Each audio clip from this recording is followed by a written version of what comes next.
السلام عليكم ورحمة الله وبركاته.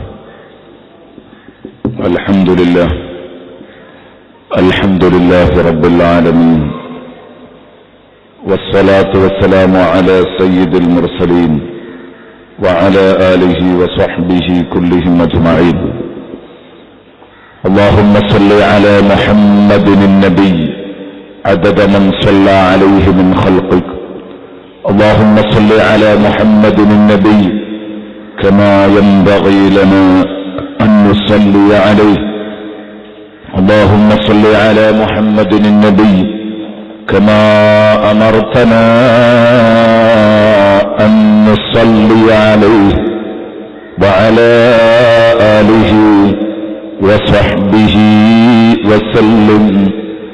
اللهم صل على محمد النبي عدد من صلى عليه من خلقك. اللهم صل على محمد النبي كما ينبغي لنا أن نصلي عليه.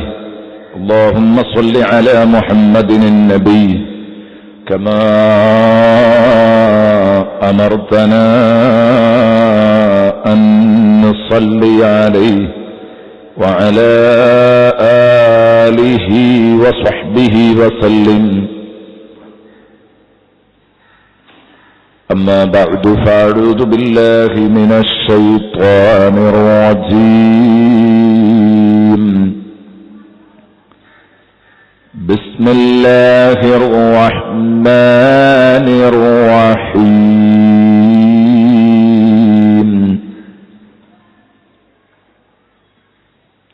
إن الذين يتلون كتاب الله وأقاموا الصلاة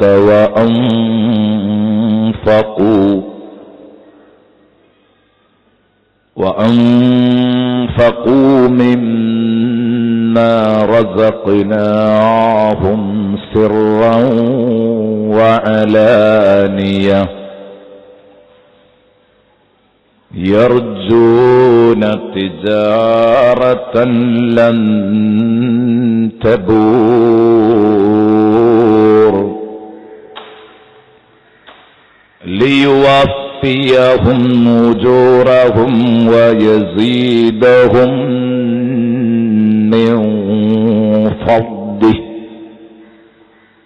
إنه غفور شكور. صدق الله مولانا العظيم، وصدق وبلغ رسوله النبي الكريم، ونحن على ذلك من الشاهدين الشاكرين، والحمد لله رب العالمين.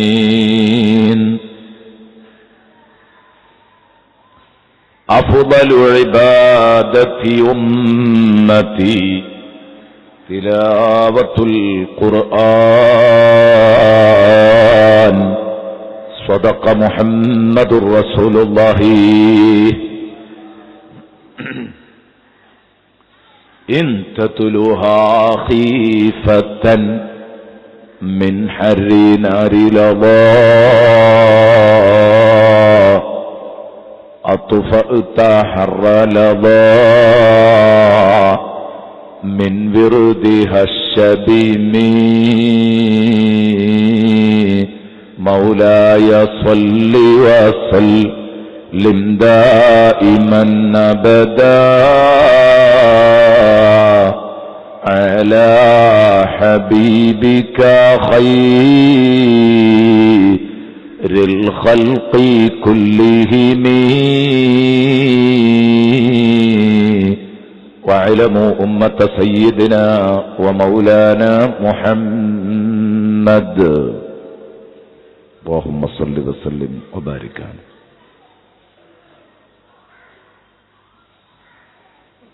സർവാദരണീയരായ പണ്ഡിതന്മാരെ, ഉമറാക്കളെ,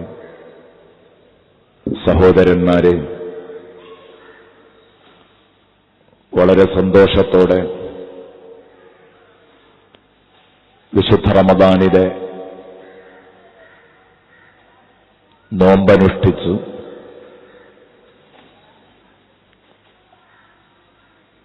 ഏറെ പ്രതീക്ഷ നൽകുന്ന ഈ അവസാനത്തെ പത്തിൽ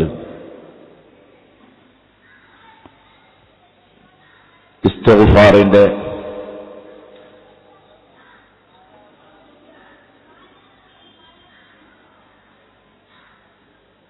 പ്രാർത്ഥനകളുടെ മന്ത്രങ്ങളുമായി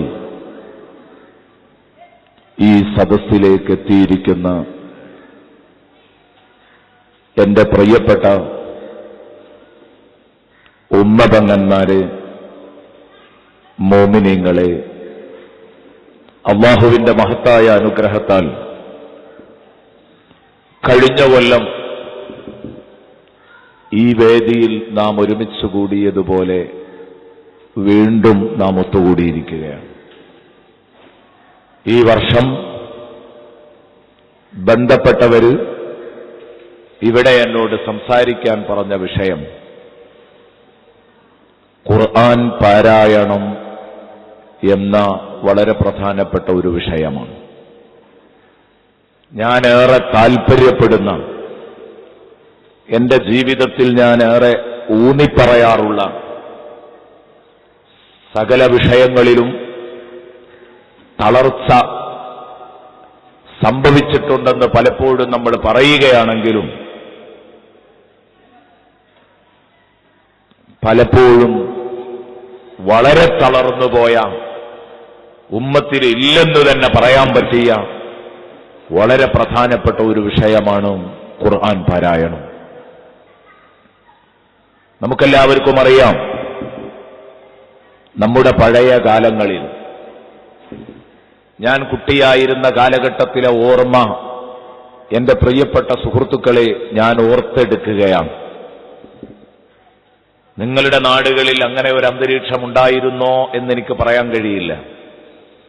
എന്റെ നാട്ടിൽ ഞാൻ മദ്രസയിൽ പഠിക്കുന്ന കാലം, ഞാൻ ദർസിൽ പഠനം തുടങ്ങുന്ന കാലം, അന്നൊക്കെ റമദാൻ സ്പെഷ്യൽ ഹോട്ടലുകൾ ഉണ്ടാകാറുണ്ടായിരുന്നു. റമദാനാകുമ്പോൾ സ്പെഷ്യൽ ഹോട്ടലുകൾ ഷെഡ് കെട്ടിയിട്ട് നിർമ്മിക്കാറുണ്ടായിരുന്നു. അതിൽ കച്ചവടം ചെയ്യൽ അന്യമതസ്ഥരാണ്.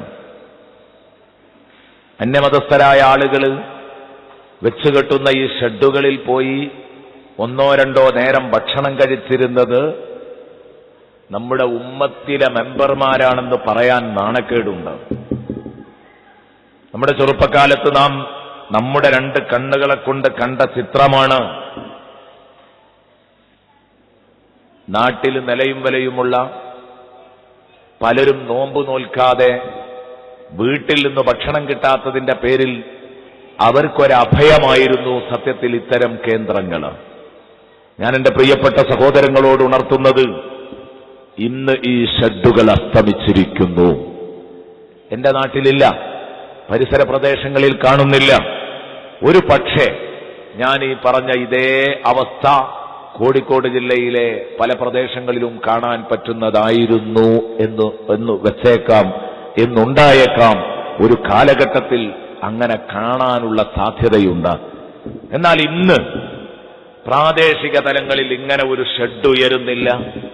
ഉയർന്നാൽ ആ ഷെഡ് അവിടെ നിൽക്കാനും അനുവദിക്കില്ല.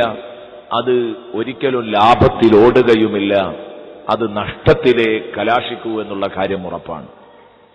എന്താണിത് പറയുന്നത്?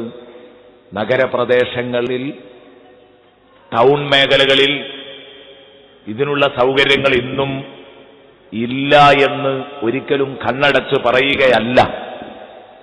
എന്നാലും മഹല്ലാന്തരമുള്ള ഇത്തരം നോമ്പിന്റെ സ്പെഷ്യൽ ഹോട്ടലുകൾ, നോമ്പിന്റെ പകലുകളിൽ പ്രവർത്തിച്ചുകൊണ്ടിരിക്കുന്ന ഹോട്ടലുകൾ ഇത് അസ്തമിച്ചു പോയെങ്കിൽ ഇതിന്റെ അർത്ഥം എന്താണ്? ഇത് അർത്ഥമാക്കുന്നത് എന്താണ്? വളരെ വ്യക്തമാണ്. ഈ മുസ്ലിം ഉമ്മത്തിലെ ഭൂരിപക്ഷവും നോമ്പനുഷ്ഠിക്കുന്നുണ്ട്. അതാണത് പഠിപ്പിക്കുന്നത്. എത്രത്തോളം? പഴയ കാലത്തൊക്കെ പണിയുണ്ടെങ്കിൽ പിന്നെ നോമ്പ് നോൽക്കണ്ട എന്നുള്ളൊരു ചുറ്റുപാടുണ്ടായിരുന്നു. ഇന്ന് കഠിനാധ്വാനം ചെയ്യാൻ പോകുന്നവർ വരെ പാറയുമായി മല്ലിടാൻ പോകുന്നവർ വരെ, നല്ല കഠിനമായ വെയിലത്ത് പണിയെടുക്കുന്നവർ വരെ നോമ്പനുഷ്ഠിച്ചുകൊണ്ടാണ് എന്റെ പ്രിയപ്പെട്ട സുഹൃത്തുക്കളെ ഇന്ന് നമ്മുടെ ഇടയിൽ ജീവിച്ചുകൊണ്ടിരിക്കുന്നത് എന്ന് നമുക്ക് മറക്കാൻ വയ്യ. ഞാനിത് പറഞ്ഞു വരുന്നത് എന്തിനാണ്? നോമ്പിന്റെ കാര്യം പഴയതിനേക്കാൾ സജീവമാണ്. ഉള്ളതുള്ളതായിട്ട് തന്നെ പറയണമല്ലോ. നോമ്പ് മുമ്പത്തേക്കാൾ ഏറെ സജീവമാണ്. എല്ലാ ചെറിയ കുട്ടികൾക്കും ചെറുപ്പക്കാർക്കും ഒക്കെ നോമ്പുണ്ട്. മറ്റേത് ഏതാനും വയസ്സന്മാരും വയസ്സത്തിലും ഇങ്ങനെ അനുഷ്ഠിച്ചു പോരുന്ന ഒരു ചുറ്റുപാട്, വയസ്സന്മാർ അനുഷ്ഠിച്ചു പോരുന്ന പെണ്ണുങ്ങൾ പിന്നെ മൊത്തത്തിൽ അന്നേ നല്ല രൂപത്തിൽ എല്ലാവർക്കും നോമ്പുണ്ടാവും. ഞാനിത് പറയുന്നത് പഴയ തലമുറയെ കുറ്റപ്പെടുത്തുകയല്ല. ആ തലമുറക്കുള്ള പല ഗുണങ്ങളും നമുക്കില്ല. ഇത് പറയാനും കൂടെയാണ് ഞാനിത് പറഞ്ഞു വരുന്നത്. പക്ഷേ അന്ന് നോമ്പ് നോൽക്കാൻ പ്രയാസമുള്ള അതേ പ്രായക്കാരായ ആളുകൾ ഇന്ന് നോമ്പുപേക്ഷിക്കുന്നവരല്ല. എന്നതുപോലെ അന്നത്തെ കാലഘട്ടത്തിലൊക്കെ, ഞാൻ മദ്രസയിൽ പഠിക്കുന്ന കാലത്തൊക്കെ തറാവീഹ് നിസ്കരിക്കാൻ പള്ളിയിൽ ചെന്നു നോക്കിയാൽ ഒരു മൊല്ലാക്കി ഉണ്ടാവും, മൊലയാരും ഉണ്ടാവും, ഒരു 4-5 പേരിങ്ങനെ കാണാം, നാട്ടിലെ കാരണവന്മാര്. പള്ളിക്കമ്മറ്റിയിൽപ്പെട്ട 4-5 പേര് മാത്രം കഴിഞ്ഞു തറാവീഹ്. ഇന്നിപ്പോ എന്റെ നാട്ടില് ഒരു മഹല്ലിൽ തന്നെ 3ഓളം പള്ളികളിൽ, ഒരു മഹല്ലിൽ തന്നെ ജുമുഅത്ത് പള്ളി, അതിന്റെ കീഴിലുള്ള നിസ്കാര പള്ളികൾ 2 വേറെ, അവിടെയൊക്കെ നിറഞ്ഞു കവിഞ്ഞ ആളുകളാണ്. ഞാൻ പറയുന്നത് നിസ്കാരത്തിന്റെ കാര്യത്തിൽ നമ്മൾ സജീവമാണ്. നോമ്പും നിസ്കാരവുമൊക്കെയുണ്ട്. സ്വതക്ക കൊടുക്കുന്നുണ്ട്, അല്ലെ, സക്കാത്ത് കൊടുക്കുന്നുണ്ട്. അതൊക്കെ പണ്ടത്തെക്കാളേറെ സജീവം തന്നെയാണ്. മൂടി വെക്കേണ്ടതില്ല, മറച്ചു വെക്കേണ്ടതില്ല. ഇത് പഴയ തലമുറയെ കുറ്റപ്പെടുത്താനുള്ള ശ്രമവുമല്ല. പക്ഷേ നമ്മളിന്ന് നോമ്പ് നോൽക്കുമ്പോഴും നിസ്കരിക്കുമ്പോഴും നമ്മൾ സ്വതക്ക ചെയ്യുമ്പോഴും നമ്മൾ സക്കാത്ത് കൊടുക്കുമ്പോഴൊക്കെ ആത്മാവുള്ള ആരാധനകളാകുന്നുണ്ടോ, അതോ ജഡവൽക്കരിക്കപ്പെട്ട നോമ്പും നിസ്കാരവുമാണോ? അത് ചർച്ചക്കെടുക്കേണ്ട വിഷയമാണ്. അത് ചർച്ചക്കെടുക്കേണ്ട വിഷയമാണ്. അന്നത്തെ കാലഘട്ടത്തിൽ ജീവിച്ചിരുന്ന ആ മനുഷ്യന്മാർ ഒരുപക്ഷെ ഒരു നോമ്പൊക്കെ അവരിൽ നിന്ന് ഒഴിഞ്ഞുപോയേക്കാം. നിസ്കാരം, ഫർളായ നിസ്കാരമൊക്കെ കഴിഞ്ഞ് തറാവീഹൊന്നും ഒരു പക്ഷേ നിസ്കരിച്ചില്ലെന്ന് വന്നേക്കാം. ഒരു കളവ് പറയാൻ അവർക്ക് പ്രയാസമായിരുന്നു, അയൽക്കാരനെ പറ്റിക്കാൻ പ്രയാസമായിരുന്നു, ഇടപാടുകാരന് നേരെ വഞ്ചന നടത്താൻ പ്രയാസമായിരുന്നു. ഇതൊക്കെ എന്റെ പ്രിയപ്പെട്ട സുഹൃത്തുക്കളോട് അവരുടെ ഗുണങ്ങൾ ഉണർത്തുന്നതോടുകൂടെ തന്നെയാണ് ഞാൻ പറയുന്നത്. അവർ ചെയ്യാൻ മടിച്ചിരുന്ന പലതും ഇന്ന് ജഡവൽക്കരിക്കപ്പെട്ട ഇബാദത്തെങ്കിലും ഇന്ന് സമൂഹത്തിൽ സജീവമാണ്. പക്ഷേ അപ്പോഴും നിസ്കാരമുണ്ട്, നോമ്പുണ്ട്, സക്കാത്തുണ്ട്, ഹജ്ജുണ്ട്, ഉംറയുണ്ട്, സ്വതക്കയുണ്ട്. ഇതൊക്കെ പഴയ കാലത്തേക്കാളേറെ സജീവമായപ്പോഴും പഴയ കാലത്ത് നമ്മുടെ വീടുകളിൽ നിറഞ്ഞു നിന്നിരുന്ന ഒരു വലിയ ആരാധന ഇന്ന് നമ്മുടെ വീടുകളിൽ നിന്ന് പടിയിറങ്ങിപ്പോയിരിക്കുന്ന പ്രിയപ്പെട്ട സഹോദരങ്ങളെ, എന്റെ പ്രിയപ്പെട്ട സഹോദരിമാരെ, മറന്നുപോകരുത് കേട്ടോ. അത് ഖുർആൻ പാരായണമാണ്. ഒറ്റ കുട്ടിക്കും ഖുർആൻ ഓതാനാകൂല. എത്രത്തോളം മാതൃകയാകേണ്ടവർ വരെ ഖുർആൻ ഓതുന്ന ശീലല്ല. വേണ്ടേ? മാതൃകയാകേണ്ടവർ വരെ, ഉമ്മത്തിന് മാതൃക കാണിച്ചു കൊടുക്കേണ്ട ആളുകൾ ഖുർആൻ ഓതുന്നുണ്ടോ? ഇല്ല. നേരെ മറിച്ച് പഴയ കാലത്ത് ഖുർആൻ ഓതിയിരുന്നു. പഴയ കാലത്ത് അവർ ഖുർആൻ ഓതിയിരുന്നു. ഇന്ന് ഉമ്മത്തിന് മാതൃകയാകേണ്ട ആളുകൾ പോലും ഖുർആൻ ഓതുന്നില്ല.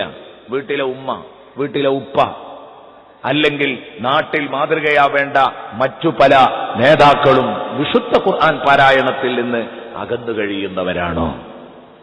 എല്ലാ ആരാധനകളും ഉണ്ട്, ഖുർആൻ ഓതാറില്ല.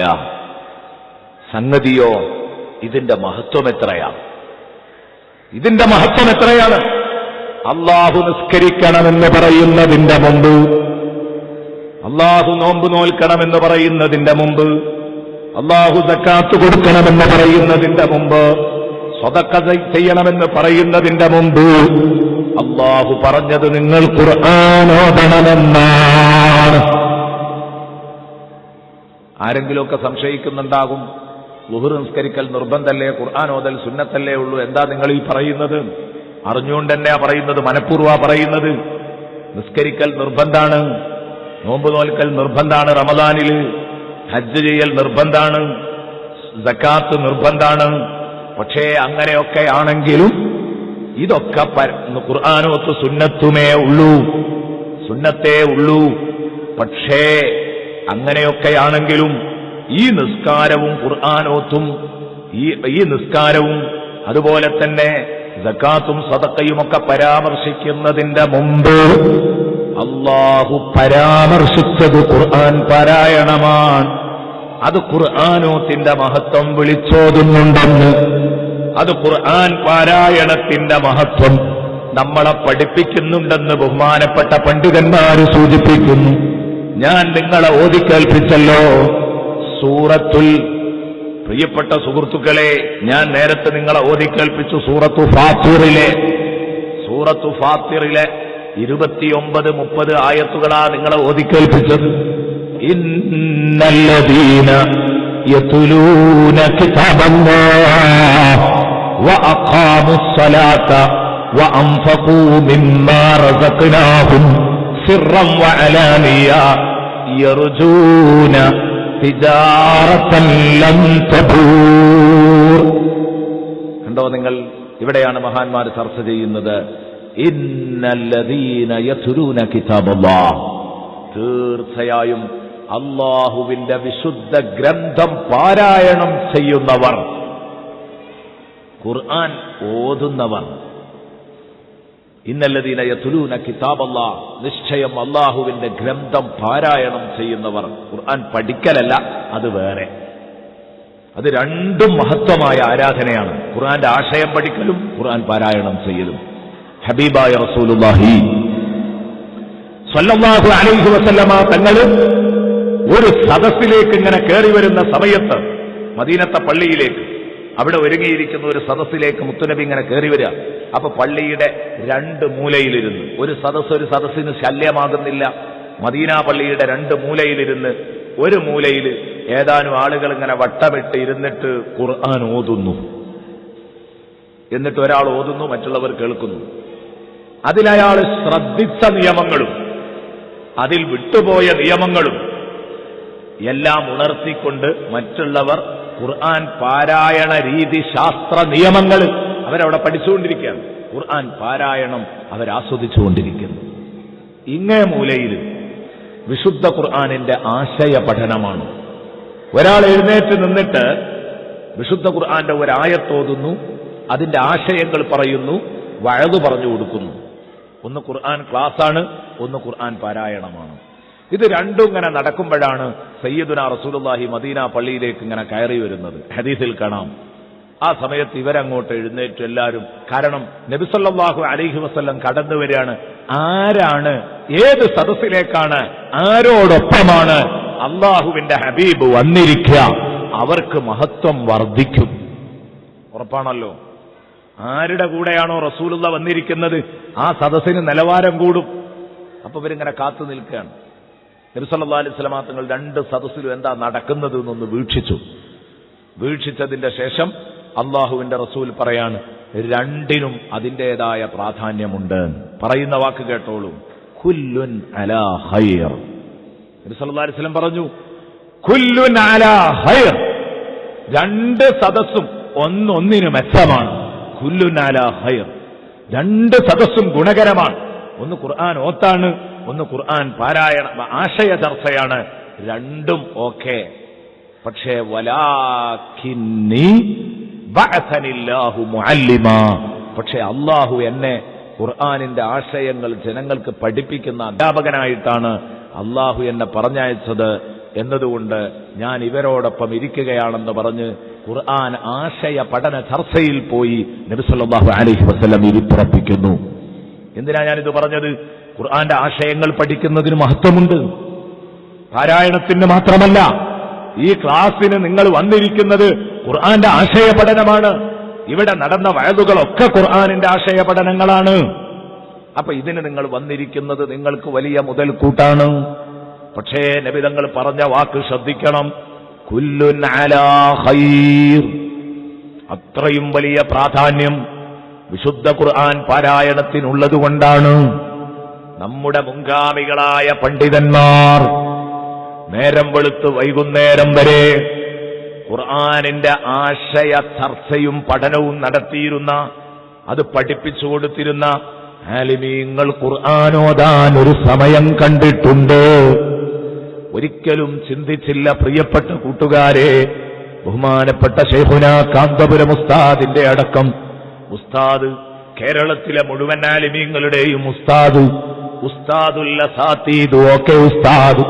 ഞാൻ നേരം വെളുത്ത് വൈകുന്നേരം വരെ ഏറ്റവും അഫ്ളലായ ഖുർആൻ ആശയ പഠനം നടത്തുന്നയാളാണ്. നേരം വെളുത്ത് വൈകുന്നേരം വരെ ദർസ് നടത്തുന്നയാൾ ഖുർആന്റെ ആശയങ്ങളാ പഠിപ്പിക്കുന്നത് പല അർത്ഥത്തിൽ. അത് തഫ്സീറായാലും നേരിട്ട് മരണം വരെ അബു സഊദ് തഫ്സീർ ദർസ് നടത്തുന്നത് ബഹുമാനപ്പെട്ട ഉസ്താദുൽ അസാതീദ് ഒക്കെ ഉസ്താദിന് വലിയ ഹോബിയായിരുന്നു. അവിടുത്തെ ഹോബിയായിരുന്നു, അത് ഏറ്റവും വലിയ താല്പര്യമായിരുന്നു. അബു സഊദ് തങ്ങളുടെ തഫ്സീർ ദർസ് നടത്തുക. അങ്ങനെ തഫ്സീർ ഓതാത്ത ഒരൊറ്റ ദിവസവുമില്ല. ഇനി തഫ്സീറിന്റെ വിശദീകരണമാണ് ഹദീസ്, ഹദീസുകളുടെയും തഫ്സീറുകളുടെയും ഒക്കെ വിശദീകരണമാണ് ഫിഖ്ഹ്. ഏത് പറഞ്ഞാലും നേരം വെളുത്ത് വൈകുന്നേരം വരെ ഈ ഫിഖ്ഹും ഹദീസും തഫ്സീറും ഒക്കെ മനസ്സിലാക്കാനുള്ള സഹായകമായ കാര്യങ്ങളാണ്, അതിന് സഹായിക്കുന്ന കാര്യങ്ങളാണ് അറബി ഭാഷാ പഠനം.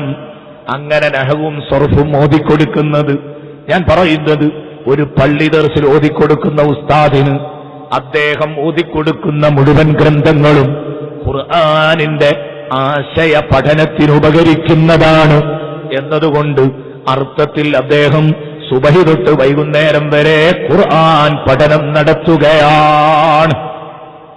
ഖുർആൻ പഠനവുമായിട്ട് ബന്ധപ്പെട്ടുകൊണ്ടിരിക്കുകയാണ്. ആ ഓക്കെ ഉസ്താദിന് ചിന്തിച്ചൂടായിരുന്നോ? ഏറ്റവും അഫ്ളലായ ചർച്ചയതാണല്ലോ, ഇബാദത്തതാണല്ലോ. അപ്പൊ എന്തുകൊണ്ട് ഓക്കെ ഉസ്താദിന് ചിന്തിച്ചുകൂടായിരുന്നു? ഞാൻ നേരം വെളുത്ത് വൈകുന്നേരം വരെ ദർസ് നടത്തുകയാണ്, ഞാൻ ഖുർആന്റെ ആശയങ്ങൾ പഠിപ്പിക്കുകയാണ്, ഇനി ഖുർആൻ ഓതുക എന്നുള്ളൊരു ഇബാദത്ത് എനിക്ക് പ്രത്യേകിച്ച് വേണ്ട, ചിന്തിച്ചില്ല. എല്ലാ ദിവസവും അത് നമ്മളെപ്പോലെ ബറക്കത്തിനൊരു പേജ് ഓതുകയല്ല. 1 മണിക്കൂർ സമയം എന്നും സുബഹിയുടെ മുമ്പ് എഴുന്നേറ്റിട്ട് 1 മണിക്കൂർ വിശുദ്ധ ഖുർആൻ ഓതുകയും എന്നിട്ട് കരഞ്ഞു വെളുത്ത താടിയിലൂടെ അതാ കണ്ണുനീരൊലിപ്പിക്കുകയും ചെയ്യുമായിരുന്നു. എന്റെ പ്രിയപ്പെട്ട സുഹൃത്തുക്കളെ, നമ്മളെവിടെയാണ്? ഇതെവിടെയോ മുൻകാലത്ത് ജീവിച്ചുപോയ നമ്മുടെ മുൻഗാമികളുടെ കഥയല്ല. ഞാനും നിങ്ങളുമൊക്കെ നമ്മളെ 2 കണ്ണുകൊണ്ട് കണ്ട മഹാന്മാരെ കുറിച്ചാണ് ഈ പറയുന്നത്. സയ്യിദുനാ റസൂലുള്ളാഹി പറഞ്ഞു, അഫ്ളലു ഇബാദത്തി ഉമ്മത്തി തിലാവത്തുൽ ഖുർആൻ. എന്റെ ഉമ്മത്ത് ചെയ്യുന്ന ആരാധനകളിൽ ഏറ്റവും പ്രധാനപ്പെട്ട ആരാധന തിലാവത്തുൽ ഖുർആൻ, ഖുർആൻ പാരായണമാണെന്ന് സയ്യിദുനാ മുഹമ്മദുർ റസൂലുള്ളാഹി. നമ്മൾ നല്ലൊരു സദസ്സ് അല്ലേ? പെണ്ണുങ്ങളേതായാലും ഉച്ചത്തിൽ സ്വലാത്ത് ചെല്ലണ്ട, അവിടുന്ന് സ്വലാത്ത് ചെല്ലിയാൽ മതി, നിങ്ങളെ ശബ്ദം പൊങ്ങണ്ട. പക്ഷേ ഈ പുരുഷന്മാർക്ക് എന്താ ഒന്ന് ഉഷാറായിട്ട് സ്വലാത്ത് ചെല്ലിക്കൂടെ? നമ്മൾ നോമ്പ് എത്രയായിപ്പൊന്ന് 22 ക്ഷീണിച്ചു പോയോ? നല്ല ഉഷാറായിട്ട് സ്വലാത്ത് ചെല്ലണം. ഇതാണ് നമുക്ക് കിട്ടുന്ന ലാഭം, ഇതാണ് നമുക്ക് കിട്ടുന്ന ലാഭം. ഇതിൽ നമുക്ക് ആവേശം കാണിക്കാൻ കഴിഞ്ഞാൽ ഇൻഷാ അല്ലാഹ് നമുക്ക് രക്ഷപ്പെടാൻ പറ്റും. പരലോകത്തിന്റെ ഭീകരമായ ചിത്രങ്ങൾ ഹബീബായ റസൂലുള്ളാഹി അവതരിപ്പിക്കുമ്പോൾ ഒരു സഹാബി എഴുന്നേറ്റിട്ട് ചോദിക്കുകയാണ്, നബിയെ, ആ ദിവസത്തെ അതിജയിക്കാൻ, ആ ദിവസത്തിന്റെ ഭയാനകതകളെ മറികടക്കാൻ തങ്ങളെ എനിക്കെന്താ ചെയ്യാൻ പറ്റുക?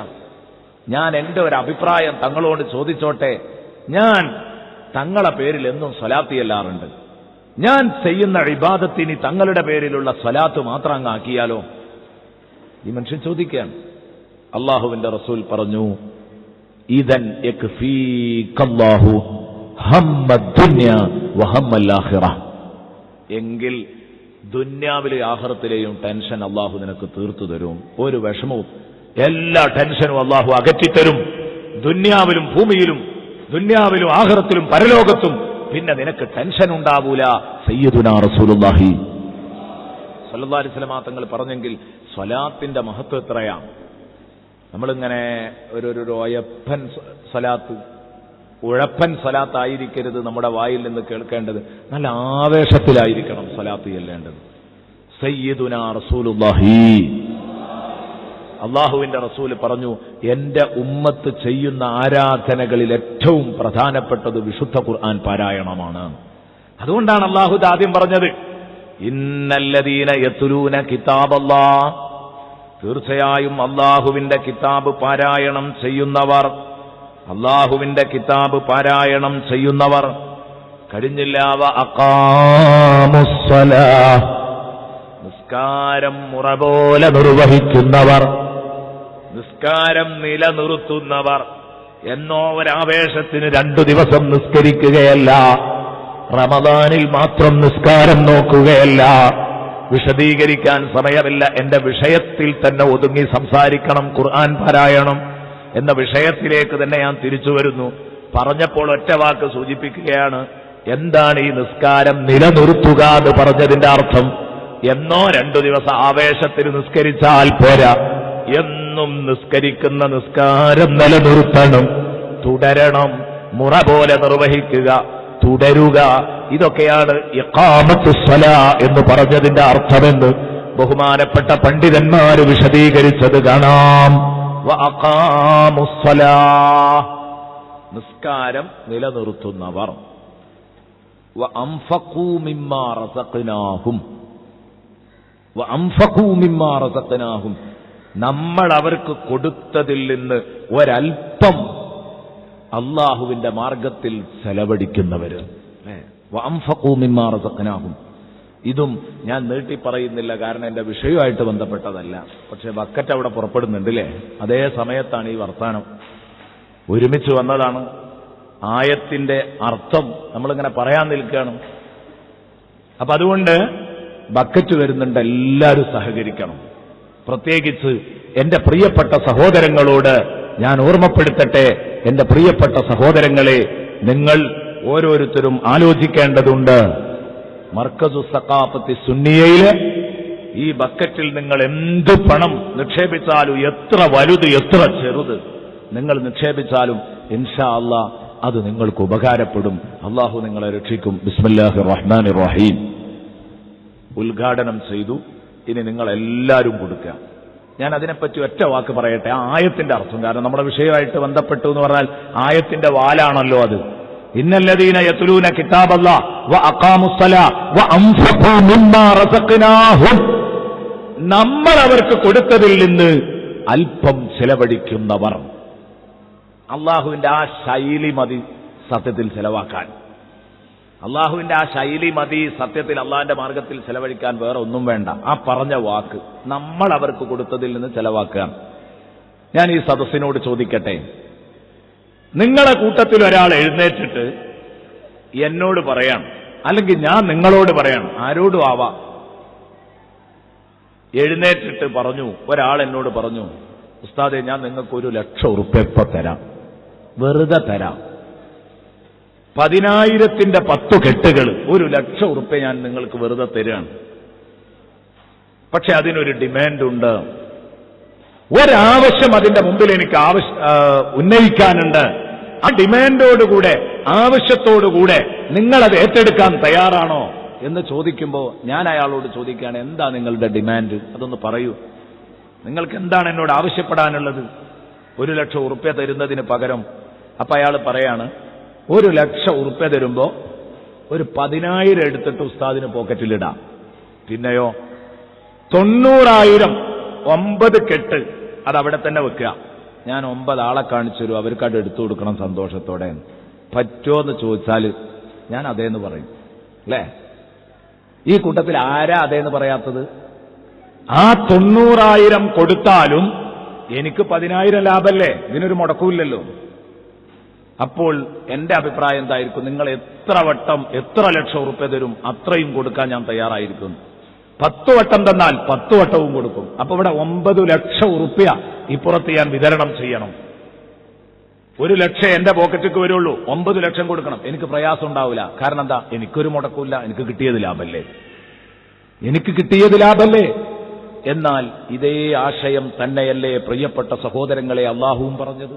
വഅൻഫഖൂ മിമ്മാ റസഖ്നാഹും. നമ്മൾ അവർക്ക് കൊടുത്തതിൽ ഇതൊന്നും നമ്മളുടേതല്ല, നമ്മളെ കയ്യിലുള്ളതൊക്കെ നമ്മളുടേതാ. അങ്ങനെ ആർക്കെങ്കിലും അഭിപ്രായം ഉണ്ടെങ്കിൽ അവരിപ്പൊ തന്നെ ദീനെന്ന് പുറത്തു വാ. എന്റെ കയ്യിലുള്ളത് എന്റെ സ്വന്താണ്, അതിൽ അള്ളാഹ്ക്കൊരു പങ്കുമില്ല എന്ന് പറയുകയാണെങ്കിൽ പടച്ചോൻ തന്നതല്ലാതെ നിങ്ങളുടെ കയ്യിൽ ഒന്നുമില്ല. വമാ ബികും മിൻ നിഅ്മത്തിൻ ഫമിനല്ലാഹ്. നിങ്ങളെ അടുത്തുള്ള മുഴുവൻ അനുഗ്രഹവും പടച്ചറബ്ബ് തന്നതാണ്. നമ്മളെ ആരോഗ്യം അള്ളാഹു തന്നതാണ്, നമ്മളെ തന്നെ അള്ളാഹു ഉണ്ടാക്കിയതാണ്, നമുക്കുള്ള പണം അള്ളാഹു തന്നതാണ്. അല്ലെങ്കിൽ പിന്നെ ലാ ഇലാഹ ഇല്ലല്ലാഹ് മുഹമ്മദുർ റസൂലുള്ളാഹ് ബഡായി പറഞ്ഞ് നടക്കുക എന്നല്ലേ പറയാൻ പറ്റുള്ളൂ. ഈ വിശ്വാസം ഉണ്ടെങ്കിലേ മൂമിന് എന്ന് പറയാൻ പറ്റുള്ളൂ. ഈ വിശ്വാസമുള്ളവന്റെ വിശ്വാസം എന്താണ്? എന്റെ കയ്യിലുള്ളതൊക്കെ പടച്ചോൻ തന്നതാണ് എന്നാണ്. എങ്കിൽ അല്ലാഹു തആല ഇങ്ങനെയല്ലേ പറഞ്ഞത്? എന്നിട്ട് നമുക്കെന്താ ചെലവാക്കുന്നതിന് പ്രയാസം? അതാണ് അള്ളാഹു ചോദിച്ചത്. അള്ളാഹു തആല സൂറത്തുൽ ഹദീദിലൂടെയുണ്ട്. എന്റെ പ്രിയപ്പെട്ട സുഹൃത്തുക്കളെ, ഉത്തരം മുട്ടിക്കുന്ന ഒരു ചോദ്യം ചോദിച്ചിട്ടുണ്ട് അള്ളാഹു തആല സൂറത്തുൽ ഹദീദിൽ. എന്താണത്? വമാ ലക്കും അല്ലാ തുൻഫിഖൂ ഫീ സബീലില്ലാഹ്. അള്ളാഹുവിന്റെ മാർഗത്തിൽ ചെലവഴിക്കാതിരിക്കാൻ നിങ്ങൾക്ക് എന്ത് ന്യായമാണ് പറയാനുള്ളത്? അല്ലാഹ് ചോദിക്കുകയാണ്. വമാ ലക്കും അല്ലാ തുൻഫിഖൂ ഫീ സബീലില്ലാഹ് വലില്ലാഹി മീറാസുസ് സമാവാതി വൽ അർദ്. ആകാശഭൂമിയിലുള്ളതൊക്കെ അള്ളാഹുവിന് അനന്തരമായി കിട്ടാനുള്ളതാണ്.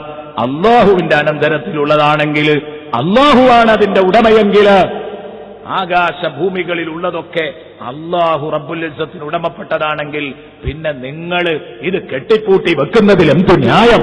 ആ അള്ളാഹ് തന്നത് അങ്ങോട്ട് കൊടുക്ക്, ഇങ്ങോട്ട് കൊടുക്ക്, മറ്റിടത്തേക്ക് കൊടുക്ക് എന്ന് പറയുമ്പോൾ അത് കൊടുക്കാതിരിക്കാൻ നിങ്ങൾക്ക് എന്ത് ന്യായം ഉണ്ടാകും? വഅൻഫഖൂ മിമ്മാ റസഖ്നാഹും വഅൻഫിഖൂ മിമ്മാ റസഖ്നാകും. ഖുർആൻ പറയുമ്പോഴൊക്കെ അങ്ങനെയാ പറയുന്നത്. യുൻഫിഖൂന വമിമ്മാ റസഖ്നാഹും യുൻഫിഖൂൻ. ഇങ്ങനെ വിശുദ്ധ ഖുർആനിൽ എല്ലാ ആയത്തുകളിലും ഇങ്ങനെ ഒരു ടച്ച് ഇത് നമുക്ക് കാണാൻ പറ്റും. നമ്മൾ തന്നത് എന്ന് അല്ലാഹ് ഇങ്ങനെ പറയാണ്. ഞാൻ നേരത്തെ പറഞ്ഞ ആ ഒരു ഉദാഹരണത്തിന്റെ മുമ്പിൽ ഒതുക്കം കിട്ടാത്ത ആരെങ്കിലും ഈ കൂട്ടത്തിലുണ്ടോ? അതിന് കീഴ്പ്പെടാൻ തയ്യാറല്ലാത്ത ആരുമില്ല. ഞാൻ പറയുന്നു, നിങ്ങളൊരു അന്താരാഷ്ട്ര പിശുക്കനെ വിളിക്ക്, ഒരു ഇന്റർനാഷണൽ പിശുക്കനെ വിളിച്ചിട്ട് നിങ്ങൾ അയാളോട് ചോദിക്കാണ്, ഞാൻ 1 ലക്ഷം ഉറുപ്പ്യ തരാം, അതിന് 90,000 നീ വിതരണം ചെയ്താൽ 10 ഉറുപ്പ്യ നിനക്ക് എടുക്കാന്ന് പറഞ്ഞാൽ അവനും പറയും ഓക്കെ അല്ലേ? പക്ഷെ അവിടുന്ന് തന്നെ ആവണം. സദസ് വിട്ടാ പിന്നെ കിട്ടിക്കൊള്ളണമെന്നില്ല, അവിടുന്ന് കൊടുപ്പിച്ചോളണം. സംഗതി ശരിയാണ്, അന്താരാഷ്ട്ര പിശുക്കം പോലും സമ്മതിക്കുന്ന ഒരു കാര്യം. എന്നാൽ അള്ളാഹു ഇത് തന്നെയല്ലേ പറഞ്ഞത്? ആണ് എന്നുമല്ല, അള്ളാഹു ഇത്രയും പറഞ്ഞില്ല. അവിടെയാ വിഷയം. നമ്മളിപ്പോ ഒരാൾക്ക് പൈസ കൊടുത്താലും സത്യത്തിൽ അതിന്റെയും ഉടമ അള്ളാഹുവാണ്. എന്നാൽ അള്ളാഹ് തന്നതിന്റെ ഉടമ അള്ളാഹ് തന്നെയാണ്. നമ്മളോട് ഈ പറഞ്ഞിടത്ത് മാത്രമല്ല, അള്ളാഹ് 90,000 കൊടുത്തിട്ട് 10 പോക്കറ്റിലിടൂ എന്നല്ല പറഞ്ഞത്. അള്ളാഹ് പറഞ്ഞത് ഒരു 10 കൊടുത്തിട്ട് 90 നീ പോക്കറ്റിലിട്ടോ. അള്ളാഹ്ക്കതിൽ വിരോധമല്ല. അതിന് നമുക്കാകില്ലെങ്കിൽ, അതിന് നമ്മൾ പാകപ്പെടൂല എങ്കിൽ, പ്രിയപ്പെട്ട മുഅ്മിനേ, എന്ത് വിശ്വാസമാണ് നമുക്ക് അല്ലാഹുവിനുള്ളത്? എന്ത് വിശ്വാസാ പിന്നെ നമുക്ക് അല്ലാഹുവിലുള്ളത്? എന്ത് ബടായും പറഞ്ഞാൽ നമ്മൾ ഈ നടക്കുന്നത്? ഞാൻ അല്ലാഹുവിൽ വിശ്വസിക്കുന്നു, പരലോകത്ത് വിശ്വസിക്കുന്നു എന്നൊക്കെ. അപ്പൊ ഞാൻ പറഞ്ഞു വരുന്നത്, നന്നായിട്ട് ചെലവാക്കണം. അല്ലാഹു തആല അത്രയല്ലേ പറഞ്ഞുള്ളൂ. അല്ലാഹു തആല പറഞ്ഞത് 1 ലക്ഷം ഉറുപ്പ്യ അല്ലെ, സക്കാത്തിന്റെ കണക്കെത്തിയതിന്റെ ശേഷം ഓരോ ലക്ഷത്തിനും 2.5 ഉറുപ്പ്യ സക്കാത്ത് കൊടുക്കണം എന്നല്ലേ പറഞ്ഞിട്ടുള്ളൂ. 2500 നിർബന്ധമായിട്ട്. പിന്നെ കുറെ മിസ്കിമാർക്ക് കൊടുക്കണം, യതീമുകൾക്ക് കൊടുക്കണം, ഇതുപോലെയുള്ള സ്ഥാപനങ്ങളെ സഹായിക്കണം. അങ്ങനെ കുറെ ഇടപാടുകളുണ്ട് അള്ളാഹ് പറഞ്ഞത്. അതും കൂട്ടിക്കോ, ഒരു 10,000 ഉറുപ്പ്യ. ബാക്കി 90 നീ എടുത്താലും 10,000 ഉറുപ്പ്യ ചെലവാക്കിക്കൂടെ? അള്ളാഹു ചോദിക്കാൻ. അതിനാവൂല എന്ന് പറഞ്ഞാൽ നമ്മൾ എന്ത് ന്യായ പടച്ചവന്റെ മുമ്പിൽ പോയിട്ട് പറയാം? ഇതാണ് ഈ ആയത്തിന്റെ അർത്ഥം. വഅൻഫഖൂ മിമ്മാ റസഖ്നാഹും. നമ്മളവർക്ക് നൽകിയതിൽ നിന്ന് അവർ അല്പം ചെലവഴിക്കും. സിർറൻ വഅലാനിയ. രഹസ്യമായും പരസ്യമായും നൽകുന്നവരാണ്. ഞാൻ എന്റെ വിഷയം മറന്നിട്ടില്ല. ഖുർആൻ പാരായണമാണ്, അങ്ങോട്ട് വരുന്നു. ഈ ആയത്തൊന്നിങ്ങനെ ജസ്റ്റ് ഇങ്ങോട്ട് അർത്ഥം വെച്ച് പൂർത്തീകരിക്കാം. സിറം വാലാനിയ, രഹസ്യമായിട്ടും പരസ്യമായിട്ടും കൊടുക്കുക. നോക്കൂ നിങ്ങൾ, അള്ളാഹു പറഞ്ഞ മറ്റൊരു ശൈലി. രഹസ്യമായിട്ടും ചില ആളുകളുണ്ട്, ഞാൻ വളരെ രഹസ്യമായിട്ടേ കൊടുക്കുള്ളൂ, പരസ്യമായിട്ടുള്ള പരിപാടിക്കൊന്നും ഞാൻ ഉണ്ടാവില്ല, സ്റ്റേജിലൊന്നും സംഭാവന കൊടുക്കാനും ദ്വാരപ്പിക്കാനൊന്നും ഞാൻ ഉണ്ടാവില്ല, എന്റെ പരിപാടിയൊക്കെ രഹസ്യമായിട്ടാണ്. വളരെ നല്ല ഇഖ്ലാസോടുകൂടെ പറയുന്ന പലരും ഉണ്ടാകും. വലത് കൈ കൊടുത്തത് ഇടത് കൈ അറിയരുത് എന്ന് പറഞ്ഞ ആ ശൈലിയിൽ ദാനം ചെയ്യുന്നവരുണ്ടാകും. അവരെ കുറ്റപ്പെടുത്തുന്നില്ല. മറ്റു പലരും സംഭാവനകളിൽ നിന്ന് ഒളിച്ചോടാനുള്ള തന്ത്രമായിട്ടാണ് ഇതിനെ കാണാറുള്ളത്.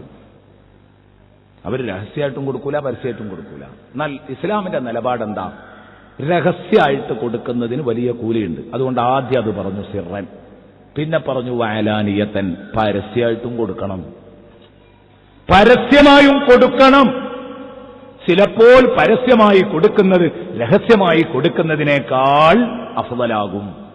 ചർച്ച ചെയ്യുന്നുണ്ട്. ഇമാം അലി റളിയല്ലാഹു അൻഹു, സയ്യിദുന അലി റളിയല്ലാഹു അൻഹു അവിടുന്ന് പറയുന്നുണ്ട്, ഒരാൾ കൊടുക്കുമ്പോ ആ കൊടുക്കുന്നതിൽ മാതൃക കിട്ടുകയാണെങ്കിൽ അയാൾ പരസ്യമായിട്ട് കൊടുക്കലാ നല്ലത്. ഇപ്പൊ ഒരാള് ഈ സദസ്സിന്ന് എഴുന്നേറ്റിട്ട് മർക്കസ് സഖാഫത്ത് സുന്നിയൊക്കെ ഞാൻ 10,000 ഉറുപ്യ കൊടുക്കാന്ന് പറഞ്ഞാൽ വേറെ ഒരു മുതലാളിയുണ്ട് സദസ്സിൽ, ഇയാൾ കൊടുത്താൽ അയാളും കൊടുക്കും, ഉറപ്പാണ്.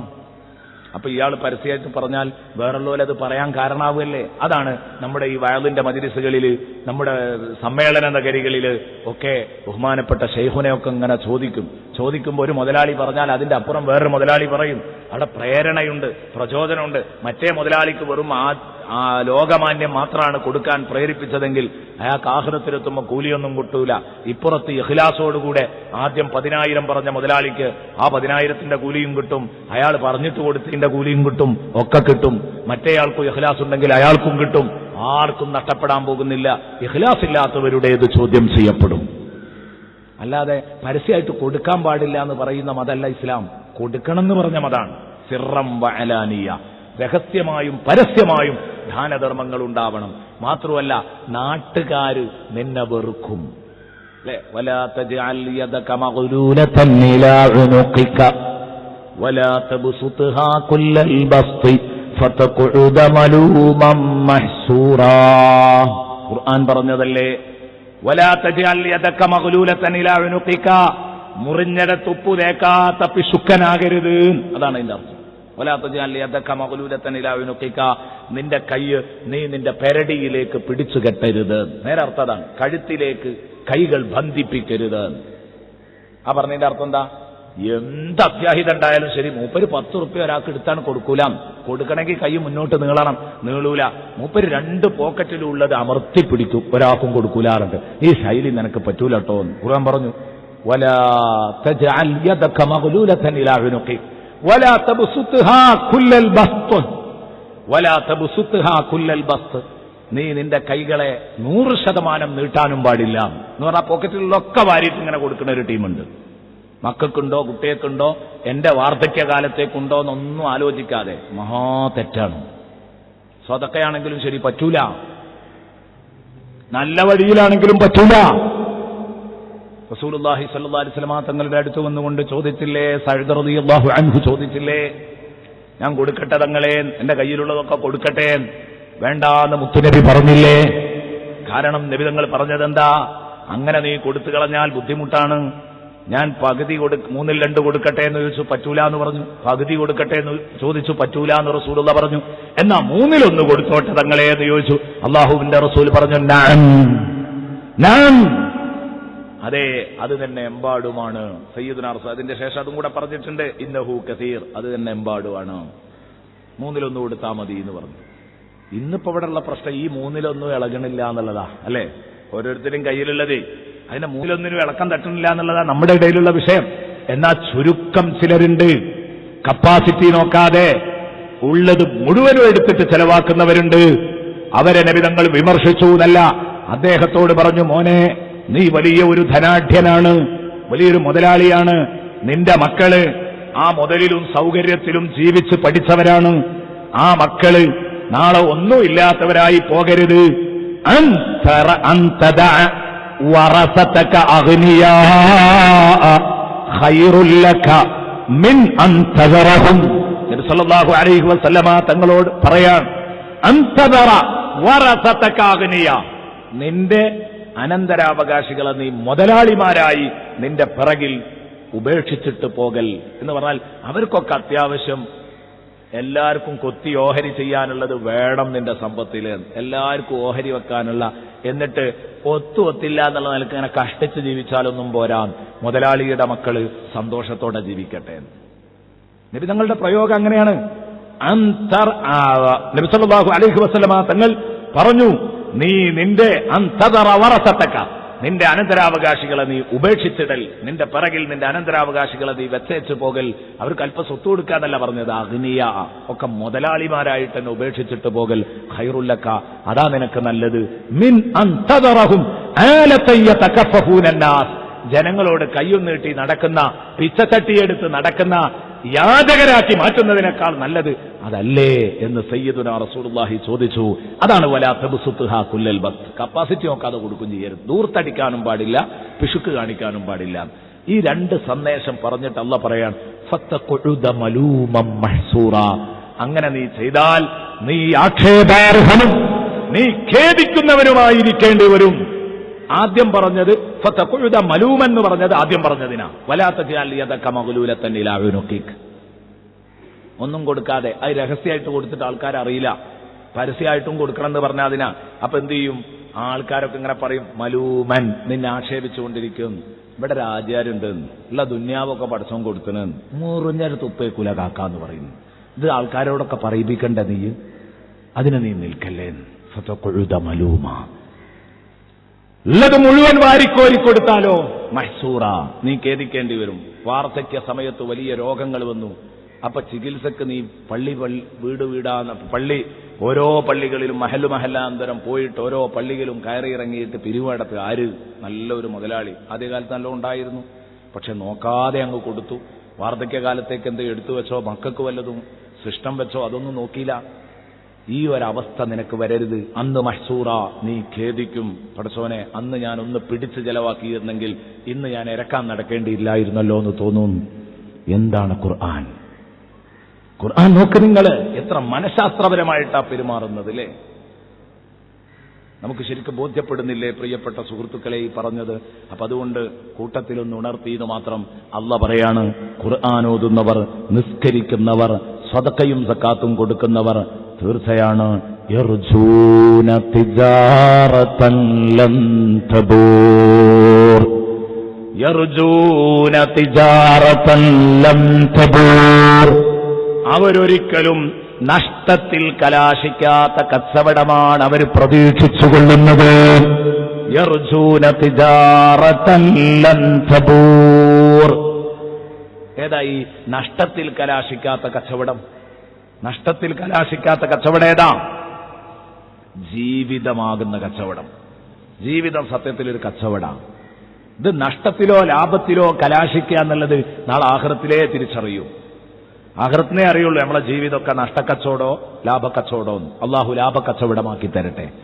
ജീവിതം കച്ചവടമാണ്. അങ്ങനെയല്ലേ അള്ളാഹ് ചോദിച്ചത് തന്നെ, നിങ്ങൾക്ക് ഞാൻ നിങ്ങളെ രണ്ട് വീട്ടിലും രക്ഷപ്പെടുത്തുന്ന കച്ചവടം ഞാൻ നിങ്ങൾക്ക് അറിയിച്ചു തരട്ടെ. ഒരു സ്ഥലത്ത് പറയുന്നത് കാണാം, അല്ല തിജാറത്തിൻ തുഞ്ചീക്കും, ഇങ്ങനെ ചോദിച്ചത് കാണാം.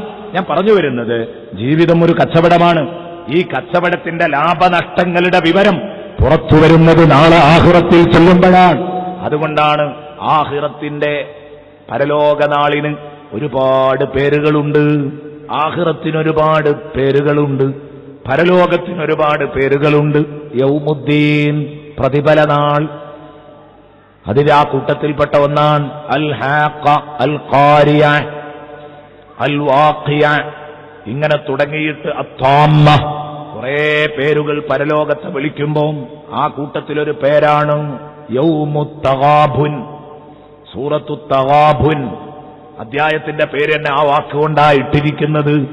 യൗമുത് തഗാബുൻ എന്ന് പറഞ്ഞാൽ അതിന്റെ അർത്ഥം ലാഭനഷ്ടങ്ങളുടെ ദിനം. ലാഭനഷ്ടങ്ങളുടെ ദിനം. റിബ്ന് എന്ന് പറഞ്ഞാൽ അറബിയിൽ നഷ്ടം എന്നാണ് അതിന്റെ അർത്ഥം. തഗാബുൻ എന്ന് പറയുമ്പോ ആർക്കൊക്കെയാണ് നഷ്ടം സംഭവിച്ചത് സംഭവിക്കാത്തത് എന്ന് കണക്കുകൂട്ടുന്ന ദിനം. ചുരുക്കി പറഞ്ഞാൽ അതിനെ മഹാന്മാർ ഒറ്റവാക്കിൽ പരിചയപ്പെടുത്തി. ലാഭനഷ്ടങ്ങളുടെ നാൾ യൗമുത്തഗാബുൻ.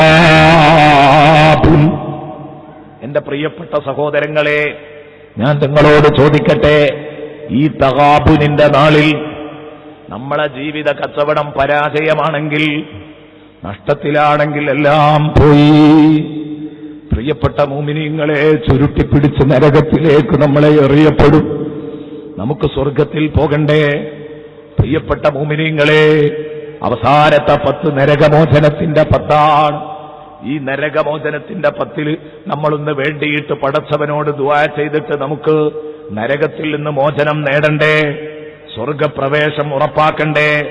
നരകമുക്തിയും സ്വർഗലബ്ധിയും രണ്ടും ഉറപ്പാക്കിയിട്ട് വേണം ഈ 10 സലാം പറയാൻ. ഇതിനേറ്റവും നല്ല മരുന്നെന്താണ്? സയ്യിദുനാ റസൂലുള്ളാഹി തങ്ങളോട് ചോദിച്ചു, നബിയേ, പരലോകം, ആ പരലോകത്ത് രക്ഷപ്പെടാനുള്ള മാർഗമെന്താണ്? അതേ, തുരുമ്പെടുത്ത ഹൃദയങ്ങൾ പരാജയപ്പെടും. നബി സല്ലല്ലാഹു അലൈഹി വസല്ലമ തങ്ങൾ പറഞ്ഞു, ഇന്നൽ ഖുലൂബ ലതസ്തഉ കമാ യസ്തഉൽ ഹദീദ്. ഇരുമ്പ് തുരുമ്പെടുക്കുന്നത് പോലെ മനുഷ്യരുടെ ഹൃദയങ്ങൾ തുരുമ്പ് പിടിക്കുന്നതാണ്. മുഹമ്മദുർ റസൂലുള്ളാഹി. തുരുമ്പ് പിടിച്ച മനുഷ്യർ, ആ തുരുമ്പ് പിടിച്ച ഹൃദയങ്ങള്, അതെന്താ? പാപം കൊണ്ട് തുരുമ്പ് പിടിക്കാൻ. തുരുമ്പ് പിടിച്ച ഇരുമ്പ് അത് സ്ഫുടം ചെയ്യാൻ കൊല്ലന്റെ അടുത്ത് കൊണ്ടുപോകും. അയാളുടെ ഉലയിലിട്ടിട്ട്, കൊല്ലൻ അയാളുടെ ഉലയിലിട്ടത് ശുദ്ധീകരിച്ചെടുക്കുകയാണ്. അല്ലേ? തീ കത്തിച്ച് ശരിക്ക് ചൂടാക്കിയിട്ട് ഒന്നങ്ങ് തട്ടിക്കൊട്ടിയാൽ അതിന്റെ മുഴുവൻ കറകളും അതിന്റെ തുരുമ്പുകള് മുഴുവനും വീണു ശുദ്ധമായ ഇരുമ്പ് മാത്രം പഴുത്ത് ബാക്കിയാകും. ബാക്കിയുള്ളത് മുഴുവനും കൊഴിഞ്ഞു പോകും തീയിലിട്ട് ചൂടാക്കിയാൽ. അപ്പോ തുരുമ്പെടുത്ത ഇരുമ്പ് സ്ഫുടം ചെയ്യാനുള്ള മാർഗം തീയിലിട്ട് ചൂടാക്കലാണ്. ഇത് നബി തങ്ങൾ ഇതേ ഉദാഹരണത്തിലാണല്ലോ പറഞ്ഞത്. ഇരുമ്പ് തുരുമ്പ് പിടിക്കുമ്പോലെ മനുഷ്യഹൃദയങ്ങൾ തുരുമ്പെടുക്കും. ഇന്നൽ ഖുലൂബ ലതസ്ദഉ കമാ യസ്ദഉൽ ഹദീദ്.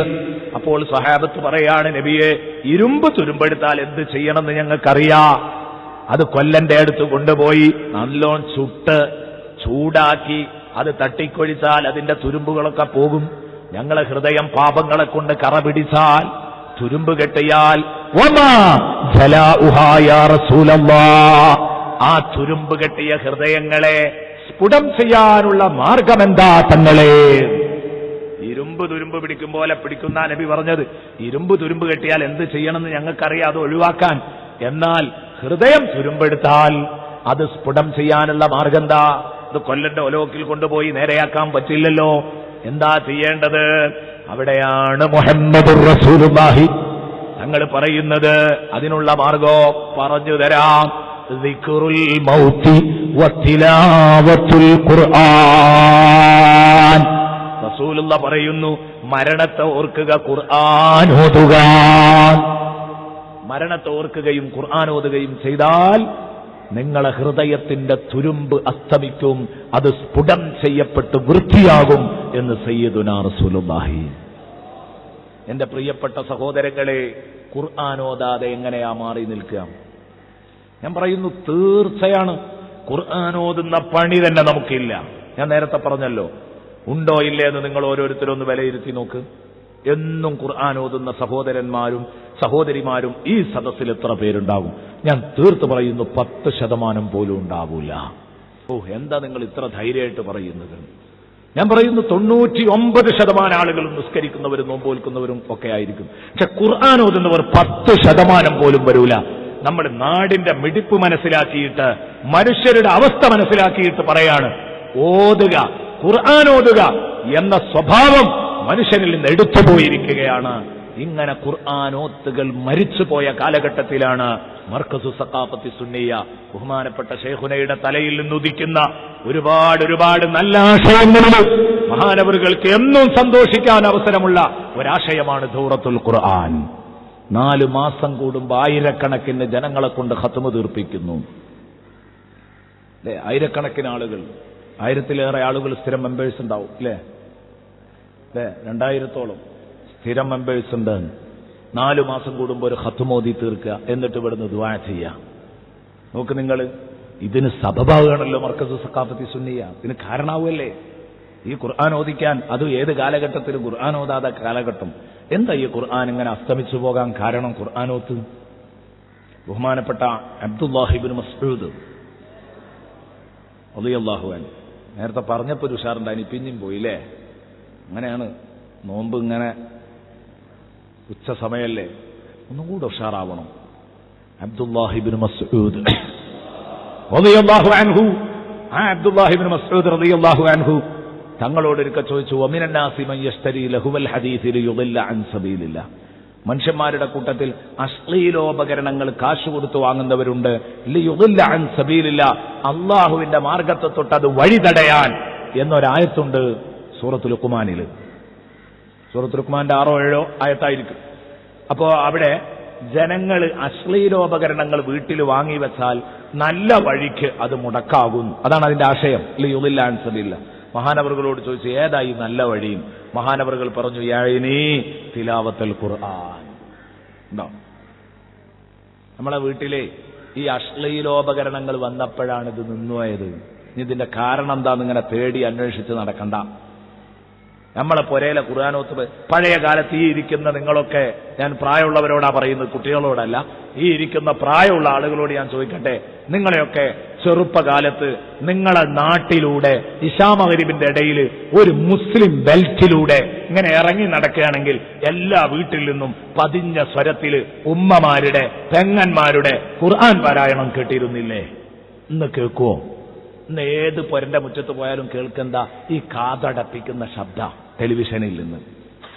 വമിനൻ നാസി മൻ യശ്തരി ലഹുവൽ ഹദീസ് ലിയുദില്ല അൻ സബീലില്ലാ. ഈ ടെലിവിഷൻ കൊണ്ടുവന്ന് സ്ഥാപിച്ചു, ഇന്റർനെറ്റ് കണക്ഷൻ ഉണ്ടായി മകൾക്ക്, അല്ലെങ്കിൽ മരുമകൾക്ക്, അല്ലെങ്കിൽ സഹോദരന്. ഇതിന്റെ പേരിൽ നിസ്കാരം മുടങ്ങിയോ? ഇല്ല. നോമ്പ് മുടങ്ങിയോ? ഇല്ല. അതിനൊന്നും ഒരു മുടക്കില്ല. നോമ്പ് നോറ്റിട്ടൊരു ടൈം പാസ് അല്ലേ? നോമ്പ് നോറ്റിട്ട് ടൈം പാസ്സായി കാണാണ് ഇതിനെ. നോമ്പ് മുടങ്ങുന്നില്ല, നിസ്കാരം മുടങ്ങുന്നില്ല. മുടങ്ങുന്ന ഒരേ ഒരു ആരാധനയുണ്ട്, ഇതിന്റെ പേരിൽ മാത്രം മുടങ്ങിയത്. ഇശാ മഗ്‌രിബിന്റെ ഇടയിൽ ഒരു കാലത്ത് സജീവമായി നടന്നുകൊണ്ടിരുന്ന ഒരു ആരാധന, അത് തിലാവത്തുൽ ഖുർആനാണ്. ഖുർആനോത്താണ് ഇതുകൊണ്ട് മുടങ്ങുക എന്ന് അബ്ദുല്ലാഹി ഇബ്നു മസ്ഊദ് എന്ന് പറഞ്ഞെങ്കിൽ, ഇത് നമ്മുടെ മുഴുവൻ പ്രദേശങ്ങളിലും നമ്മളെ കണ്ണുകളെ കൊണ്ട് നമ്മൾ കണ്ടുകൊണ്ടിരിക്കുകയാണ്. പ്രിയപ്പെട്ട സഹോദരങ്ങളെ, സഹോദരിമാരെ, പഴയ കാലത്തിലേക്ക് തിരിച്ചു വരണം. നിങ്ങളെന്നും ഖുർആൻ ഓതുന്ന നല്ല ഒരു ശീലം നിങ്ങളിൽ വളർന്നു വരണം കേട്ടോ. ഖുർആൻ ഓതുന്നവർ വളരെ കുറവാണ്. ഓതുന്നവർ തന്നെ കാര്യപ്രസക്തിയോടുകൂടെ ഓതുന്നവർ വളരെ കുറവാണ്. ഞാൻ പറഞ്ഞു, മാതൃകയാകേണ്ടവർ പോലും ഖുർആൻ ഓതുന്ന സ്വഭാവമല്ല, മറ്റു ഇബാദത്തുകളൊക്കെ ഉണ്ട്. അതുകൊണ്ട് ഈ ഉമ്മത്തിനോട്, എന്റെ സദസ്സിലിരിക്കുന്ന എന്റെ സദസ്യരോട്, സഹോദരങ്ങളോടും സഹോദരിമാരോടും എനിക്ക് പറയാനുള്ളത്, നിങ്ങൾ ഉദൂ ചെയ്ത് വിശുദ്ധ ഖുർആൻ എടുക്കണം. ഇന്നുവരെ ഖുർആൻ ഓതാത്തവർ, അതും പരിശുദ്ധ റമദാൻ, ആ റമദാൻ മാസത്തെപ്പറ്റി അല്ലാഹു അതിന്റെ ബഹുമാനം പറഞ്ഞത്, ശഹ്റു റമദാനല്ലദീ ഉൻസില ഫീഹിൽ ഖുർആൻ.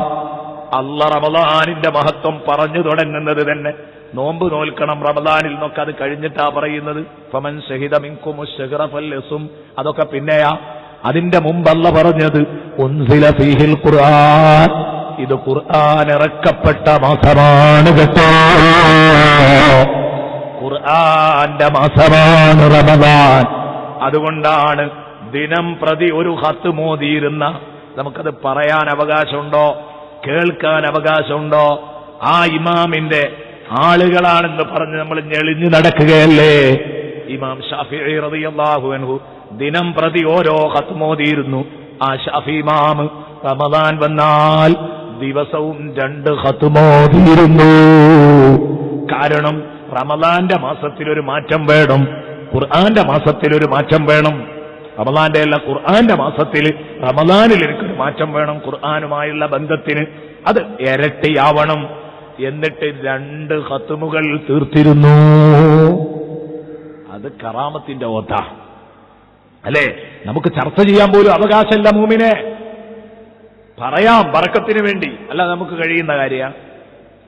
എന്നാൽ കഴിയൂല എന്നൊന്നും പറയാൻ പറ്റൂല. ജോലി തിരക്കിനിടയിൽ എല്ലാ ദിവസവും ഓരോ ഖത്മോദനം എന്ന് പറഞ്ഞാൽ നടന്നോളന്നില്ല. പക്ഷെ മഹാന്മാരോധി എന്ന് പറഞ്ഞത് കറാമത്തിന്റെ ഓത്ത. ഇതിന്റെ രഹസ്യം എന്താണ് എന്ന് പണ്ഡിതന്മാർ ചർച്ച ചെയ്യുമ്പോൾ പറയുന്നുണ്ട്. ഇതിലുള്ള ഏറ്റവും വലിയ കറാമത്ത് ത്വയ്യുൽ ഹുറൂഫാണ്. ത്വയ്യുൽ ഹുറൂഫ്, ത്വയ്യുൽ ഹുറൂഫാണ് എന്ന് പറഞ്ഞാൽ അക്ഷരങ്ങൾ ചുരുട്ടിക്കൊടുക്കുക. ഏതുപോലെ? ത്വയ്യു ബുഅ്ദു സഫർ പോലെ, യാത്രയുടെ ദൂരം ചുരുട്ടിക്കൊടുക്കുന്നത് പോലെ മഹാന്മാരെന്ത് ചെയ്യും? കിലോമീറ്ററുകൾ സഞ്ചരിക്കാനുള്ളത് 1 മിനിറ്റ് കൊണ്ടൊക്കെ അടുത്തും. അത് നമ്മൾ വിശ്വസിച്ചവരല്ലേ? മമ്പ്രതങ്ങൾ ഇവിടുന്ന് പെട്ടെന്ന് ഹറമിലെത്തുന്നു, ഹറമിൽ നിന്ന് ഇവിടെ എത്തുന്നു. ഔലിയാക്കൾക്കൊക്കെ അതൊക്കെ സാധിക്കും. അതുകൊണ്ട് തന്നെ അള്ളാഹുവിന്റെ ഔലിയാക്കൾക്ക്, മഹാന്മാർക്ക് കുറഞ്ഞ സമയം കൊണ്ട് കൂടുതൽ ഓതാൻ കഴിഞ്ഞെങ്കിൽ, കൂടുതൽ കിലോമീറ്ററുകൾ യാത്ര ചെയ്യാൻ കഴിഞ്ഞെങ്കിൽ അത് നമ്മളുമായിട്ട് തട്ടിച്ചു വായിച്ചിട്ട് കാര്യമില്ല. എന്നാൽ ഒരാൾ മുഴുവൻ പണിയും മാറ്റിവെച്ച് ഓതുകയാണെങ്കിൽ നടക്കും. ഞാനൊരു സദസ്സിന്ന് ഇപ്പൊ ഈ റമദാനിൽ പ്രസംഗിച്ചുകൊണ്ടിരിക്കുന്ന റമദാന്റെ തൊട്ട് മുമ്പിൽ ഷാബാന്റെ അവസാന ദിവസങ്ങളിൽ പ്രസംഗിച്ചുകൊണ്ടിരിക്കുമ്പോൾ ഒരു സഹോദരൻ, ഒരു ഹാജിയാര് എന്നോട് പറഞ്ഞു, ഞാൻ സാസിലെ ചർച്ച ചെയ്തിരുന്നു. അത് കഴിഞ്ഞതിന്റെ ശേഷം അദ്ദേഹം എന്നോട് പറഞ്ഞു, ഉസ്താദേ ഞാനൊരു ദിവസം വാശി പിടിച്ചങ്ങ് ഓതി. ഒരു ദിവസം ഒരു ഖത്മൊക്കെ തീർത്തു എന്ന് ഷാഫി ഇമാമിനെ പറ്റി പറഞ്ഞു. അപ്പോ എങ്ങനെയാ ഈ പരിപാടി, ഒന്ന് ഓതി നോക്കട്ടെ എന്ന് വിചാരിച്ചിട്ട് ഞാനവിടെ ഓതി. ഇയാൾ പറഞ്ഞു ഓതി. ഒരു ദിവസം കൊണ്ട് ഞാനൊരു ഖത്മ തീർത്തു. ഞാൻ ചോദിച്ചു, നിങ്ങൾ ഒരു ദിവസം കൊണ്ട് ഖത്മ തീർത്തപ്പോൾ നിങ്ങൾക്ക് എത്ര സമയം പിടിച്ചു? അദ്ദേഹം പറഞ്ഞു 16 മണിക്കൂർ. 16 മണിക്കൂർ. ശരിയാണ്. നിങ്ങൾക്കൊക്കെ ഖുർആൻ ഓതാൻ ഇത് ഓതി തഴങ്ങിയവർക്കേ പറ്റുള്ളൂ. അയാൾ നല്ലോണം ഖുർആൻ ഓതുന്ന ആളാ. ഖുർആൻ നന്നായി ഓതി തഴങ്ങിയ, ഖുർആനിന്റെ ഏത് പദങ്ങളും നാക്കിൽ പെട്ടെന്ന് വഴങ്ങുന്ന, ഇപ്പൊ ഏതുപോലെ യാസീൻ ഓതും പോലെ, അൽക്കഹഫ് ഓതും പോലെ മറ്റുള്ളത് ഓതാൻ കഴിയൂലല്ലോ സാധാരണക്കാർക്ക്. അതപ്പോ ഈ പറഞ്ഞതിന്റെ അർത്ഥം. അതുപോലെ എല്ലാം ഓതാൻ കഴിയുന്ന ആളുകൾക്ക് എന്തു ചെയ്യും? 1.5 മണിക്കൂർ സമയം കൊണ്ട് ഒരു ജുസ് തീർക്കാം. കറക്റ്റാണ് അല്ലെ? ഓതി പരിചയം ഉണ്ടാകും. 1/2 മണിക്കൂർ സമയം. അല്ലാത്തവർക്ക് 45, 50 ഒക്കെ ആവും. 1/2 മണിക്കൂർ കൊണ്ട് തജ്വീദ് നിയമപ്രകാരം, തജ്വീദ് നിയമം പാലിച്ചുകൊണ്ട് ഓതുകയാണെങ്കിൽ തന്നെ 1/2 മണിക്കൂർ മതി. അല്പം ഹെദറായിട്ട് കുറച്ച് സ്പീഡിൽ തജ്വീദ് നിയമങ്ങളൊക്കെ പാലിച്ച് ഓതുകയാണെങ്കിൽ 1/2 മണിക്കൂർ കൊണ്ട് ഖുർആൻ ഓതാം. അപ്പോ 15 മണിക്കൂർ കൊണ്ട് ഖത്മ തീർന്നു. അയാൾ പറഞ്ഞു, പിന്നെ അതിപ്പോ 1/2 മണിക്കൂർ അങ്ങനെ കണക്കാവില്ല, അതുകൊണ്ടാണ് 16 ആയത്. ചിലപ്പോൾ ഒന്ന് അങ്ങോട്ടോ ഇങ്ങോട്ടോ ഒക്കെ നിൽക്കും. 16 മണിക്കൂറായി ഓതി തീർന്നപ്പോഴേക്ക് കറക്റ്റ് അയാൾ സമയം നോക്കി. ഓരോ സമയവും നിർത്തിവെച്ച സമയം എഴുതി, പിന്നെ തുടങ്ങുന്ന സമയം എഴുതി. അതുകൊണ്ടാണ് അത്ര കറക്റ്റ് അദ്ദേഹത്തിന് പറയാൻ കഴിഞ്ഞത് എത്ര സമയം പിടിച്ചു. അല്ലാതെ 16 മണിക്കൂർ ഇരുന്നാണ്ട് ഓതുകയല്ല. അതിൻ്റെ ഇടയിൽ ഭക്ഷണം കഴിക്കണം, നിസ്കരിക്കണം, നിസ്കാരമൊക്കെ ഉണ്ടല്ലോ, അതൊക്കെ നിർവഹിക്കണം. നമ്മളെ ചർച്ചപ്പ് അതൊന്നുമല്ല. ഇമാം ഷാഫി തങ്ങള് നിസ്കരിച്ചിട്ടുണ്ട്, ഖുർആൻ ഓതി ദർസ് നടത്തിയിട്ടുണ്ട്, കിതാബ് രചന നടത്തിയിട്ടുണ്ട്. അതിന്റെ ഒക്കെ പുറമെയാണ് ഓരോ ദിവസവും തോതിയിരുന്നു എന്ന് പറയുമ്പോൾ, ദിനം പ്രതി ഓരോ ഖത്മ തീർത്തിരുന്നു എന്ന് പറയുമ്പോൾ അവര് പിന്നെ എപ്പോഴാ ദർസ് നടത്തിയതെന്ന് ചോദിച്ചാൽ അതാ പറഞ്ഞ അത് കറാമത്താണോ? ഇദ്ദേഹം പറഞ്ഞു, എനിക്ക് അന്നൊരു പണി നടന്നിട്ടില്ല, ഒരു പണി നടന്നിട്ടില്ല. നമ്മളെ മറ്റ് അത്യാവശ്യ കാര്യങ്ങളൊക്കെ മാറ്റി വെച്ചാൽ പിന്നെ അതിനെന്നെ സമയം ഉണ്ടാവുള്ളൂ. ഫുള്ളോത്തായിരുന്നു എന്ന് പറഞ്ഞു. 16 മണിക്കൂറാണ് ഓതിയത്. പക്ഷെ കഴിഞ്ഞപ്പോഴേക്ക് ഏകദേശം കഴിഞ്ഞു. അവസാനം ഉറങ്ങാൻ ഒരല്പം സമയം കിട്ടി. അദ്ദേഹം പറഞ്ഞു, അപ്പോൾ ഞാൻ പറഞ്ഞു വന്നത് കോലപ്പെടാത്ത ഒരു സംഗതിയല്ല. നമ്മളെ ജീവിതത്തിൽ എപ്പോഴെങ്കിലും എന്റെ പ്രിയപ്പെട്ട സുഹൃത്തുക്കളെ, നിങ്ങൾക്ക് ഇങ്ങനെ ഒരു അനുഭവം ഉണ്ടായിട്ടുണ്ടോ? ഒരു ഖത്മ ഒരു ദിവസം ഓതി നോക്കിനോ? ഒരു ദിവസം ഓതണ്ട. ഖത്മ തീർക്കാൻ സയ്യിദുനാ റസൂലുള്ളാഹി സാധാരണക്കാർക്ക് പറഞ്ഞൊരു സമയമുണ്ട്, അത് നമ്മൾ പാലിക്കേണ്ടതാണ്. നബി സല്ലല്ലാഹു അലൈഹി വസല്ലം പറഞ്ഞു, 3 ദിവസത്തിൽ കൂടുതൽ കുറഞ്ഞ ദിവസങ്ങളിൽ, 3 ദിവസത്തിനേക്കാൾ കുറഞ്ഞ ദിവസങ്ങളിൽ ഖത്മ തീർക്കുന്നവന് ഖുർആനിനോടുള്ള ഹക്കുകൾ വീട്ടാൻ പറ്റൂല എന്നൊരു ഹദീസിലുണ്ട്. അത് സാധാരണക്കാരനാണ്, സാധാരണക്കാരനോട് പറഞ്ഞതാണ്. കാരണം കൃത്യമായിട്ടാണ് ഓതിപ്പോകണമെങ്കിൽ ഒരു പ്രയാസം ഉണ്ടാകും. 3 ദിവസത്തിനുള്ളിൽ ഒരു ഖത്മ തീർത്ത ഒരു അനുഭവം സാധുവായി എനിക്കുണ്ട്. അതെങ്ങനെ? ഒറ്റ തവണ ജീവിതത്തിൽ 3 ദിവസത്തിനുള്ളിൽ ഒരു ഖത്മ തീർത്തു. അതെന്തുകൊണ്ട്? എന്റെ ഉഷാറുകൊണ്ട് ഓതിയതല്ല. മദീനയിൽ പോയപ്പോ, മദീനത്തെത്തിയപ്പോ ആ സന്തോഷത്തിൽ അവിടുന്ന് ഒരു കാര്യത്തിന്, പ്രത്യേക കാര്യത്തിന് വേണ്ടി നേർച്ചയാക്കിയതാണ്. സയ്യിദുനാ റസൂലുള്ളാഹിയുടെ ചാരത്തിരുന്നിട്ട് അതായത് റൗദയിലിരുന്നിട്ട് ഖബർ ഷരീഫിന്റെ തൊട്ടടുത്ത് റൗദയിലിരുന്നിട്ട് 3 ദിവസത്തിനുള്ളിൽ ഖത്മ തീർത്തു. റൗദയിലിരുന്ന് ഓതണമെന്ന് തീരുമാനിച്ചതാണ്. അപ്പൊ നേർച്ചയാക്കി കുടുങ്ങിയതുകൊണ്ട് ഓതിയതാണ്. ഞാൻ പറഞ്ഞു വരുന്നത് നമ്മൾ ഓരോരുത്തരും ആലോചിക്കണം. പക്ഷെ ആ ഒരു ഓത്തിന്റെ സുഖം ഇന്നുവരെ എന്റെ ജീവിതത്തിൽ മറ്റെപ്പോഴും പാരായണം ചെയ്തപ്പോൾ ഉണ്ടായിട്ടില്ല. എന്ന് പറഞ്ഞാൽ ഖത്മിന്റെ കാലാവധി ചുരുങ്ങിയാൽ അത്രയും സുഖം കിട്ടും മനസ്സിന്. ഒന്നാമത് വിശുദ്ധ ഖുർആൻ നന്നായി ആ വിശുദ്ധ ഖുർആനിന്റെ ചെറിയ ആശയങ്ങൾ മനസ്സിലാക്കാൻ കഴിയുന്ന ഒരാൾക്കാണെങ്കിൽ അതിന് കൂടുതൽ ഹരം തോന്നും. ഖുർആന്റെ ആയത്തുകൾ തമ്മിലുള്ള ബന്ധം, ആ സൂറയിലും ഈ സൂറയിലും പറഞ്ഞതിന്റെ മാറ്റം, അതിന്റെ താല്പര്യം എല്ലാം ആ ഓതിപ്പോകുന്നതിനിടയിൽ ഉൾക്കൊള്ളാൻ പറ്റും. തീർച്ചയായും ഞാൻ എൻജോയ് ചെയ്ത ഒരോത്തായിരുന്നു ജീവിതത്തിൽ. അത് നിങ്ങളുടെ മുന്നിൽ എന്റെ പ്രിയപ്പെട്ട കൂട്ടുകാരെ സന്തോഷത്തോടെ പങ്കുവെക്കുകയാണ്. ഞാൻ പറഞ്ഞത് ഇന്നുവരെ ഒരു ദിവസത്തിനുള്ളിൽ ഒരു ഖത്മ തീരുമോ എന്നുള്ള പരീക്ഷണത്തിന് പോലും ഞാൻ നിന്നിട്ടില്ല. നിങ്ങൾ ചിന്തിക്കണം, നമ്മുടെ മുൻഗാമികൾ എത്ര ഓതി, നമ്മളെവിടെയാണ്? പ്രിയപ്പെട്ട ഉമ്മമാരെ, പ്രത്യേകിച്ച് എന്റെ മുമ്പിലിരിക്കുന്ന ഈ സഹോദരങ്ങളോട് ഞാൻ പറയട്ടെ, പെണ്ണുങ്ങൾ ഇപ്പോഴും ഖുർആൻ ഓതുന്ന ശീലക്കാരൊക്കെയുണ്ട്. കുറച്ചെങ്കിലും, കൂടുതലും ഇല്ലാത്തവരാണ്. യുവതലമുറ, ന്യൂ ജനറേഷൻ, പുതിയ തലമുറ, നവതലമുറക്ക് ഇതറിയൂല. അവർ ഈ സ്വഭാവത്തിൽ നിന്ന് അകന്നിരിക്കുന്നു. പക്ഷേ എന്റെ മുമ്പിലിരിക്കുന്ന എന്റെ പ്രിയപ്പെട്ട സഹോദരങ്ങളോട് ഞാൻ ചോദിക്കട്ടെ, നമുക്ക് എത്ര പേർക്ക് വിശുദ്ധ ഖുർആനുമായി ബന്ധമുണ്ട്? ഒരു ജുസ് ഓതാൻ വേണ്ടത് അരമണിക്കൂറാണ് എങ്കിൽ ഈ വിശുദ്ധ റമദാനിൽ ഏറ്റവും ചുരുങ്ങിയത് പഴയ കാലത്തൊക്കെ ആവറേജ് ഒരു പെണ്ണ്, ശരാശരി ഒരു പെണ്ണ് 3 ഖത്മോദാത്ത ഒരൊറ്റ പെണ്ണുമുണ്ടാവില്ല. അന്ന് മദ്രസയിൽ പഠിക്കുന്ന മക്കളൊക്കെ എടാ നിനക്ക് എത്ര ഖത്മായിന്ന് അതാ 2ാമത്തെ 10ലും 3ാമത്തെ 10ലും ഒക്കെ ചോദിക്കും. അപ്പൊ മറ്റോൻ പറയാണ് എനിക്ക് 3 ഖത്മ തീർന്നു. അപ്പോൾ നമ്മൾ വീട്ടിൽ വന്നിട്ട് കൂടുതൽ ഓതാൻ ശ്രമിച്ചിരുന്ന ഒരു കാലം കുട്ടികൾക്കിടയിൽ ഉണ്ടായിരുന്നില്ലേ? ഉമ്മയോട് പറഞ്ഞിരുന്നില്ലേ അവൻ ഇത്ര ഖത്മായി ഉമ്മ, ഞാനും ഓതട്ടെ എന്ന് പറഞ്ഞു ഓതിയിരുന്നില്ലേ?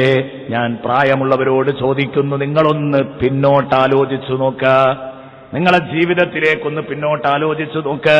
ഒരു വേള ആ ഒരു അസൂയയിൽ തന്റെ സഹോദരൻ കൂടുതൽ ഓതിയല്ലോ, എനിക്കത്രത്തോളം ഓതാൻ കഴിഞ്ഞില്ലല്ലോ. ആ അസൂയ അള്ളാന്റെ റസൂൽ അനുവദിച്ച അസൂയ.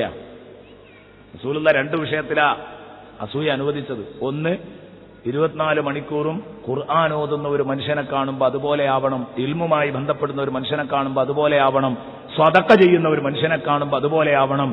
ഈ അസൂയ അനുവദിക്കപ്പെട്ടതാണെന്ന് റസൂലുള്ള പറഞ്ഞു. ലാ ഹസദ ഇല്ലാ ഫിത്നതൈൻ. നബി സല്ലല്ലാഹു അലൈഹി വസല്ലം തങ്ങൾ പറഞ്ഞു. അതിന് അസൂയാന്ന് ശബ്ദത്തിൽ മാത്രമേ പേരുള്ളൂ, അത് സത്യത്തിൽ അസൂയല്ല. അവനെപ്പോലെ നന്നാവാനുള്ള തിടുക്കാണ്. അസൂയ എന്ന് പറഞ്ഞാൽ സഹോദരന്റെ നിഅ്മത്ത് നീങ്ങിക്കാണാൻ ആഗ്രഹിക്കല. അയാൾ ഖുർആൻ ഓതരുത് എന്നല്ല, അയാൾക്ക് ഇൽമുണ്ടാവരുത് എന്നല്ല, അയാളേക്കാൾ വലിയ ആളായി എനിക്ക് മാറണം, അല്ലെങ്കിൽ അയാളെ പോലെ ആവണം, ഈ ഒരു ദാഹം. ഇതിന് മൊത്തത്തിൽ അയാളെ കാണുമ്പോ ആ തോന്നിയതിനൊരു അസൂയയുടെ രൂപമുണ്ട്. അതുകൊണ്ടാണ് ലാ ഹസദ ഇല്ലാ ഫിത്നതൈൻ എന്ന് സയ്യിദുനാ റസൂലുള്ളാഹി സ്വല്ലല്ലാഹു അലൈഹി വസല്ലം തങ്ങൾ പറഞ്ഞത്. അങ്ങനെ അന്ന് നമ്മൾ ഒരു വേള നമ്മുടെ കൂട്ടുകാരന് കൂടുതൽ ഖത്മായി എന്ന് പറയുമ്പോൾ നമുക്ക് ഖത്മ തീർന്നിട്ടുമില്ല. അപ്പൊ ചിലപ്പോൾ ഓതാതെ മറച്ചിട്ടിട്ട് ഖത്മാക്കിയിരുന്നു അല്ലേ? ചെറുപ്പത്തിൽ അങ്ങനെയൊക്കെയാണല്ലോ, അത്രയൊക്കെ ബുദ്ധി ഉണ്ടാവുള്ളൂ.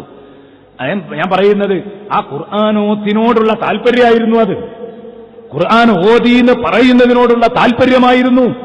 ഇന്നെവിടെ ഖുർആൻ ഓതുന്നവരെ ഒരു പോയത്തക്കാരായിട്ടല്ലേ ജനങ്ങൾ കാണുന്നത്?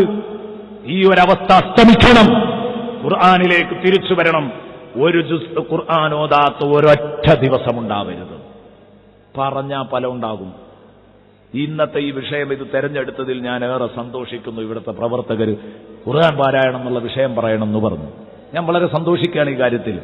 കാരണം എന്താ, എന്റെ പ്രിയപ്പെട്ട സുഹൃത്തുക്കളെ, പറഞ്ഞാൽ ഫലമുണ്ടാകും. ഞാൻ ആലോചിക്കുന്നു, ഞാൻ ബഹ്റൈനിയിൽ പോയി, കഴിഞ്ഞ കൊല്ലവും ഈ കൊല്ലവും പോയി. 2 വർഷവും പോയപ്പോ ആ പരിപാടിയുടെ ഔട്ട്പുട്ട്, അതിന്റെ ഫലം അവരാസ്വദിച്ചപ്പോ അത് സ്ഥിരമായി നടത്തണമെന്ന് അവർക്ക് ആഗ്രഹം. ബഹ്റൈനിൽ നിന്ന് കഴിഞ്ഞ കൊല്ലം ധാരാളം ആളുകൾ, 1000കണക്കിന് ആളുകൾ അവരെ എഴുന്നേറ്റ് നിർത്തിച്ചു. ഞാൻ പറഞ്ഞു, എല്ലാവരും ഈ റമദാൻ മാസത്തിൽ ഖുർആൻ ഓതുന്നതിന്റെ മഹത്വമെന്ന് പ്രസംഗിച്ചു. എന്നിട്ട് പറഞ്ഞു, എല്ലാവരും ഒരു ഖത്മ് തീർക്കാൻ തയ്യാറാവണം. കാരണം ഖുർആന് റമദാനാണ്, തറാവീഹുണ്ട്, വ്യാപകമായി തറാവീഹുണ്ട്, വ്യാപകമായി നോമ്പുണ്ട്, സ്വതക്കയുണ്ട്, സക്കാത്തുണ്ട്. പക്ഷേ ഖുർആനോത്തില്ല എന്ന് ഞാൻ പറഞ്ഞില്ലേ? ഈ സംഗതികൾ പറഞ്ഞുകൊണ്ട് ഞാൻ പറഞ്ഞു, ഖുർആന്റെ മാസത്തിൽ നിങ്ങൾ ഏറ്റവും ചുരുങ്ങിയത് ഒരു ഖത്മ് ഖുർആൻ ഓതാത്ത ഒരൊറ്റ കുട്ടിയും ഈ സദസ്സിലുണ്ടാവരുത് എന്ന് എഴുന്നേറ്റിട്ട് പ്രതിജ്ഞ എടുക്കണമെന്ന് പറഞ്ഞു. അല്ലാഹു അക്ബർ പറഞ്ഞ് അവർ പ്രതിജ്ഞ എടുത്തു. അൽഹംദുലില്ലാഹ്. എന്റെ പ്രിയപ്പെട്ട സഹോദരങ്ങളെ, നിങ്ങൾ ചിന്തിക്കണം, എന്താ സംഭവിച്ചതെന്നറിയോ? വിശുദ്ധ ഖുർആൻ, ആ വിശുദ്ധ ഖുർആൻ പാരായണം ചെയ്യാൻ അവരോട് പ്രതിജ്ഞ എടുപ്പിക്കുമ്പോ ആ സദസ്സിലുള്ള മുഴുവൻ ആളുകളും എഴുന്നേറ്റു നിന്ന് പ്രതിജ്ഞ എടുക്കുമ്പോൾ വലതുഭാഗത്ത് ഇങ്ങേ സൈഡിലുള്ള രണ്ടാളുകൾ അവരെഴുന്നേറ്റു നിന്നില്ല, അവരിയ്ക്കുന്നിടത്ത് തന്നെ ഇരുന്നു. എനിക്ക് വലിയ വിഷമം തോന്നി. പടച്ചോനെ, ഇത്രയും വലിയ സദസ്സിൽ എല്ലാവരും എഴുന്നേറ്റ് ഞങ്ങൾ ഓതിക്കൊള്ളാമെന്ന് പ്രതിജ്ഞ ചെയ്യുമ്പോ രണ്ട് മൂമിനീങ്ങൾ ഞങ്ങൾ ഓതൂല എന്ന് പറഞ്ഞ് ധിക്കാരത്തോടെ ഇരിക്കുകയാണോ? അതോ ഞാൻ അതിന്റെ മുമ്പ് പറഞ്ഞിരുന്നു, വെറുതെ ആളായി എഴുന്നേൽക്കണ്ട, ആളായി എഴുന്നേൽക്കാൻ ആരും നിൽക്കണ്ട, വെറുതെ ഒരു സത്യപ്രതിജ്ഞ കൊണ്ടൊരു കാര്യവുമില്ല, ചെയ്യുമെന്ന് ഉറപ്പുള്ളവർ മാത്രം എഴുന്നേറ്റാൽ മതി. എനിക്ക് ജീവിത തിരക്കാണ്, ഓതാൻ കഴിയൂല. അങ്ങനെ ഒരു തിരക്കുള്ള ഒരാൾ ഭൂമിയിലില്ല. ഒരു ജുസ് ഖുർആൻ ഓതാൻ സമയല്ലാത്ത തിരക്കുള്ള ഒരാൾ ഭൂമിയിലില്ല. ഉണ്ടെങ്കിൽ അത് നല്ല തിരക്കുമല്ല. ഞാൻ പറഞ്ഞു, അതുകൊണ്ട് എഴുന്നേറ്റ് നിൽക്കുന്നവർ ധൈര്യത്തോടുകൂടെ എഴുന്നേറ്റ് നിൽക്കണം, ഓതുമെന്ന ഉറപ്പോടുകൂടെ. അപ്പോൾ ഞാൻ കരുതി, ഒന്നുകിൽ ഇവർ രണ്ടാളും എഴുന്നേൽക്കാത്തത് എന്തുകൊണ്ടാണ്? ഇഖ്ലാസുണ്ട്, അവർക്കത് ചെയ്യാൻ കഴിയൂല, അപ്പൊ പേടിയുണ്ട്. അല്ലെങ്കിലോ നിങ്ങളാരാ നമ്മളെ ഖുർആൻ ഓതിപ്പിക്കുക എന്നുള്ള ധിക്കാരത്തിൽ. രണ്ടാലൊന്നാണ്. എന്തായാലും അല്ല, വിട്ടൂടാ, അവരോട് കാര്യം ചോദിക്കണം എന്ന് എനിക്ക് തോന്നി. പ്രിയപ്പെട്ട സുഹൃത്തുക്കളെ, സദസ്സ് പിരിയുന്നു. ദുആ ചെയ്ത് പിരിയുമ്പോ എല്ലാവരും വന്ന് മുസാഫഹത്ത് ചെയ്തു. ഇവർ മുസാഫഹത്ത് ചെയ്യുകയാണെങ്കിൽ നിങ്ങൾ അവിടെ മാറി നിൽക്കൂ, ഒരു കാര്യം ചോദിക്കാനുണ്ടെന്ന് പറയണമെന്ന് കരുതി. പക്ഷേ അവർ വരുന്നതന്നല്ല, അവരൊരു ഭാഗത്തേക്ക് ഇങ്ങനെ മാറി നിന്നു. എല്ലാവരും മുസാഫഹത്ത് കഴിഞ്ഞു. അവസാനം അവർ വന്നു. അതാ കൈ അടുത്തെത്തി, കൈ അങ്ങ് പിടിച്ചപ്പോഴേക്ക് ഒരു മനുഷ്യനങ്ങ് പൊട്ടിക്കരഞ്ഞു. രണ്ടുപേരും നല്ല പണക്കാരാണ്, അല്ലാഹ് ധാരാളം നിഅമത്തും ബറക്കത്തും കൊടുത്തിട്ടുണ്ട്. അവർ തന്നെ പറഞ്ഞു, സുഹൃത്തുക്കളെ, രണ്ടുപേരും വലിയ ഭാഗ്യവാന്മാരാണ്. ഞാൻ പറയുന്നത്, ഉസ്താദേ, നിങ്ങൾ ഇങ്ങനെ പറഞ്ഞപ്പോ അതാ രണ്ടുപേര് ഞങ്ങൾ മാത്രം എഴുന്നേറ്റ് നിൽക്കാതിരിക്കുമ്പോ ഞങ്ങൾക്ക് കുരുത്തക്കേട് വലിച്ചിടരുത്, ഇതൊരു നല്ല സദസ്സാണല്ലോ, അള്ളാന്റെ കലാം ഓതൂല എന്ന് പറഞ്ഞ് ഞങ്ങൾ ധിക്കാരത്തോടെ ഇരുന്നതല്ല. വിശുദ്ധ ഖുർആൻ ഒരക്ഷരം പോലും ഓതാൻ അറിയില്ല ഉസ്താദേ. ഇത് പറഞ്ഞിട്ട് പൊട്ടിക്കരയാൻ. ദുന്യാവ് അള്ളാഹ് ഇഷ്ടം പോലെ കൊടുത്തിട്ടുണ്ട്, ഖുർആൻ ഒരു പേജ് പോലും ഓതാൻ അറിയില്ല. ഞാൻ പറഞ്ഞു, എത്രയും പെട്ടെന്ന് ഒരു ഉസ്താദിനെ വെച്ചിട്ട് ഓത്ത് പഠിക്കണം. ഫാത്തിഹ സൂറത്ത് പഠിച്ചിട്ടുണ്ട്, ചെറിയ സൂറത്തുകളൊക്കെ അറിയാം, കാണാതെ നോക്കി ഓതാൻ അതും കിട്ടൂല. അങ്ങനെ നിസ്കരിച്ചു പോകുന്നു. പക്ഷേ ഞാൻ പറഞ്ഞു, നിങ്ങൾ എത്രയും പെട്ടെന്ന് പഠിക്കണം. പഠിക്കുന്നത് വരെ നിങ്ങൾ ഖുർആന്റെ അക്ഷരങ്ങളിലൂടെ വിരലോടിച്ച് ആ അക്ഷരങ്ങളിൽ ഇങ്ങനെ നോക്കിയാൽ തന്നെ നിങ്ങൾക്ക് കൂലിയുണ്ട്. അവരോട് ഞാൻ പറയുകയുണ്ടായി. ഞാൻ പറഞ്ഞു വന്നത്, അന്ന് ചെറിയ ഒരു പ്രചോദനം, ഒരു മോട്ടിവേഷൻ ഞാൻ ആ സദസ്സിൽ കൊടുത്തപ്പോൾ ആ കൂട്ടത്തിൽ പലരും വിളിച്ചു സന്തോഷം പറഞ്ഞു. ഒരു ഖത്മോദാത്ത ഒരൊറ്റ ചെറുപ്പക്കാരനുമില്ല. ആ കൂട്ടത്തിൽ ഒരു ചെറുപ്പക്കാരൻ പറഞ്ഞത് ഞാൻ ഓർക്കുന്നു. ഉസ്താദ് പറഞ്ഞതിന്റെ പേരിൽ മുമ്പ് ഒരൊറ്റ റമദാനിലും ഞാൻ ഖുർആൻ ഓതാറില്ല. കഴിഞ്ഞ റമദാനിൽ ഞാൻ 12 ഖത്മുകൾ തീർത്തിരിക്കുന്നു. 12 ഖത്മുകൾ. പ്രിയപ്പെട്ട സുഹൃത്തുക്കളെ, അത് കേട്ടപ്പോ കണ്ണീര് വന്നുപോയി. കാരണം അവരെ ഓതണമെന്ന് പറഞ്ഞ് വലിയ ബടായി പറഞ്ഞ് അവരോട് ഓതാൻ വേണ്ടി പ്രചോദിപ്പിച്ച ഞാൻ കഴിഞ്ഞ റമദാനിൽ ഒരൊറ്റ ഖത്മ് മാത്രമേ തീർത്തിട്ടുള്ളൂ. അവരോടാ പറഞ്ഞ ഖത്മ് മാത്രമേ തീർത്തിട്ടുള്ളൂ. എന്റെ ഈ തിരക്കുകൾക്കിടയിൽ എനിക്കത്രേ സാധിച്ചിട്ടുള്ളൂ, അല്ലെങ്കിൽ ഞാൻ അത്രേ ഓതിയിട്ടുള്ളൂ. വിഷമം തോന്നിപ്പോയി. എന്റെ പ്രിയപ്പെട്ട സുഹൃത്തെ, റമദാൻ മാസത്തിൽ ഒരു ഖത്മ തീർക്കാത്തവരുണ്ടെങ്കിൽ ഒന്ന് നെഞ്ചത്ത് കൈവച്ചോർക്ക് ഈ ഖുർആന്റെ മാസത്തിൽ ഞാൻ എന്തെന്തൊക്കെ ചെയ്താലും എന്റെ റബ്ബിന്റെ കലാമിനോട് ഞാൻ ഭീകരമായോ? ആലോചിക്ക മുസ്ലിമേ, ആലോചിക്ക മുസ്ലിമത്തെ. നാണക്കേട് കൊണ്ട് തലവേറ്റണം. ഖുർആൻ ഓതിയില്ലെങ്കിൽ എവിടേക്കാണ് നമ്മൾ ഈ പോകുന്നത്? വിശുദ്ധ ഖുർആൻ ഓതാതെ എനിക്കും നിങ്ങൾക്കും രക്ഷപ്പെടാൻ കഴിയും എന്ന് നിങ്ങൾ വിശ്വസിക്കുന്നുണ്ടോ? ഖുർആൻ ഓതിയേ പറ്റൂ. തുടങ്ങിയില്ലെങ്കിൽ, തുടങ്ങിയവരുണ്ടാകും, അവരത് പൂർത്തീകരിക്കണം. അഥവാ തുടങ്ങിയില്ലെങ്കിൽ മുഅ്മിനീങ്ങളോടൊരൊറ്റ വാക്ക് എനിക്ക് പറയാനുള്ളത്, ആ രണ്ട് സഹോദരന്മാരെ പോലെയുള്ള ഒരൊറ്റ സഹോദരൻ ഈ സദസ്സിലുണ്ടാവില്ല, സഹോദരി ഉണ്ടാവില്ല. ഞാൻ അവരോട് ചോദിച്ചു, നിങ്ങളെ നാട് എവിടെയാണ്? മലബാറിലല്ല എന്നുള്ളത് വലിയൊരു സമാധാനമാണ്. അവർ മലബാറിലുള്ളവരല്ല. എന്തേ നമുക്ക് ഇന്ന് ഈ സദസ്സിലുള്ള ആർക്കെങ്കിലും ഒരാൾക്ക് തജ്വീദ് നിയമവും കാര്യമൊക്കെ അവിടെ ഇരിക്കട്ടെ, നടത്തി ഓതാൻ അറിയാത്ത ഒരൊറ്റ കുട്ടി ആണും പെണ്ണും ഈ സദസ്സിലുണ്ടാവില്ല. എന്താണ് ഗുണം? നമ്മളെ മുൻഗാമികൾ മദ്രസാ പ്രസ്ഥാനത്തിനെ കുറിച്ച് ആലോചിച്ചതിന്റെ ഗുണാണ്, അല്ലേ? നമ്മുടെ മുൻഗാമികൾ മദ്രസാ പ്രസ്ഥാനത്തെക്കുറിച്ച് ആലോചിച്ചതിന്റെ ഗുണമാണ്, അതിന്റെ ആരോഗ്യകരമായ ഗുണമാണ് നമ്മൾ ഈ കാണുന്നത്. ദ്വാരക്കണം പ്രിയപ്പെട്ട സുഹൃത്തുക്കളെ. ബഹുമാനപ്പെട്ട തരുവണ ഉസ്താദ് ഖബറിലാണ്, അള്ളാഹു പ്രകാശിപ്പിച്ചു കൊടുക്കട്ടെ. അവരൊക്കെ ചെയ്തു തന്നതാണ്. ബഹുമാനപ്പെട്ട MA ഉസ്താദ് വാർദ്ധക്യത്തിലാണ്. മദ്രസാ പ്രസ്ഥാനത്തെക്കുറിച്ച് ആലോചിച്ച, നമ്മുടെ പ്രസ്ഥാനത്തിന്റെ നേതൃത്വം ഏറ്റെടുത്ത MA ഉസ്താദ് വയസ്സുകാലത്ത് അള്ളാഹുവേ നീ ദീർഘായുസ് കൊടുക്കണേ അല്ലാ, ആഫിയത്തുള്ള ദീർഘായുസ് കൊടുക്കണേ അല്ലാ. നമ്മളെയൊക്കെ ഖുർആൻ ഓതാൻ പഠിപ്പിച്ചില്ലേ അവർ? അതിനെക്കുറിച്ച് ആലോചിച്ചില്ലേ അവർ?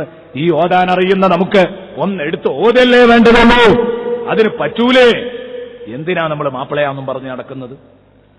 ഈ കിതാബുമായിട്ട് നമുക്ക് ബന്ധമില്ലെങ്കിൽ. അതുകൊണ്ട് ഞാൻ പറയുന്നത്, റമദാൻ മാസത്തിൽ ഒരു ഖത്മ ഓതാത്തവൻ നാണം കെട്ടവനാണ്, സംശയിക്കണ്ട. ഓതിയിട്ടില്ലേ? ഉസ്താദേ, ഇതിന്റെ ഗൗരവമൊന്നും ഇത്രത്തോളം മനസ്സിലായിട്ടില്ലായിരുന്നു. ഇപ്പോഴാണ് ഖുർആൻ ഓതുന്നത് ഇത്ര വലിയൊരു സംഭവമാണെന്ന് തിരിഞ്ഞത്. ഇനി എന്താ പരിഹാരം? ഞാൻ പരിഹാരം പറഞ്ഞുതരാം. 22 ആയുള്ളൂ, ഇനിയും ചുരുങ്ങിയത് 7 ദിവസം ഉണ്ടാവൂലേ? 7 or 8 ദിവസം ഇനിയും കിട്ടൂലേ? വേണമെങ്കിൽ ഇനിയും അതാ, ഇനിയും അതാ ഒരു ഖത്മ് തീർക്കാൻ കഴിയും. ഒരു ജുസ് ഓതാൻ അരമണിക്കൂറാണ് വേണ്ടത്. 3 ജുസ് ഓതിയാൽ ഈ 10ന്റെ ഉള്ളിൽ ഒരു ഖത്മ് തീരൂലേ? പോട്ടെ, ഒരു 3.5 ജുസ്, 3ഉം ഒരു പേജും ഒക്കെ ഓതിയാൽ ഈ 8 ദിവസം കൊണ്ട് ഖലാസ് തീരും. അതിന് എത്ര സമയമാണ് വേണ്ടത്? ഒരു 1.5-1.25 മണിക്കൂർ. വിശുദ്ധ ഖുർആന്റെ ഒപ്പം ഇരിക്കാൻ പറ്റൂലേ? ടെലിവിഷന്റെ സ്ക്രീനിന്റെ മുമ്പിൽ എത്ര സമയമാണ് നമ്മൾ ഇരിക്കുന്നത്? മണിക്കൂറുകൾ ഇരുന്നില്ലേ? അത്താഴം വെളുപ്പിച്ചില്ലേ? ചിന്തിച്ചു നോക്ക്.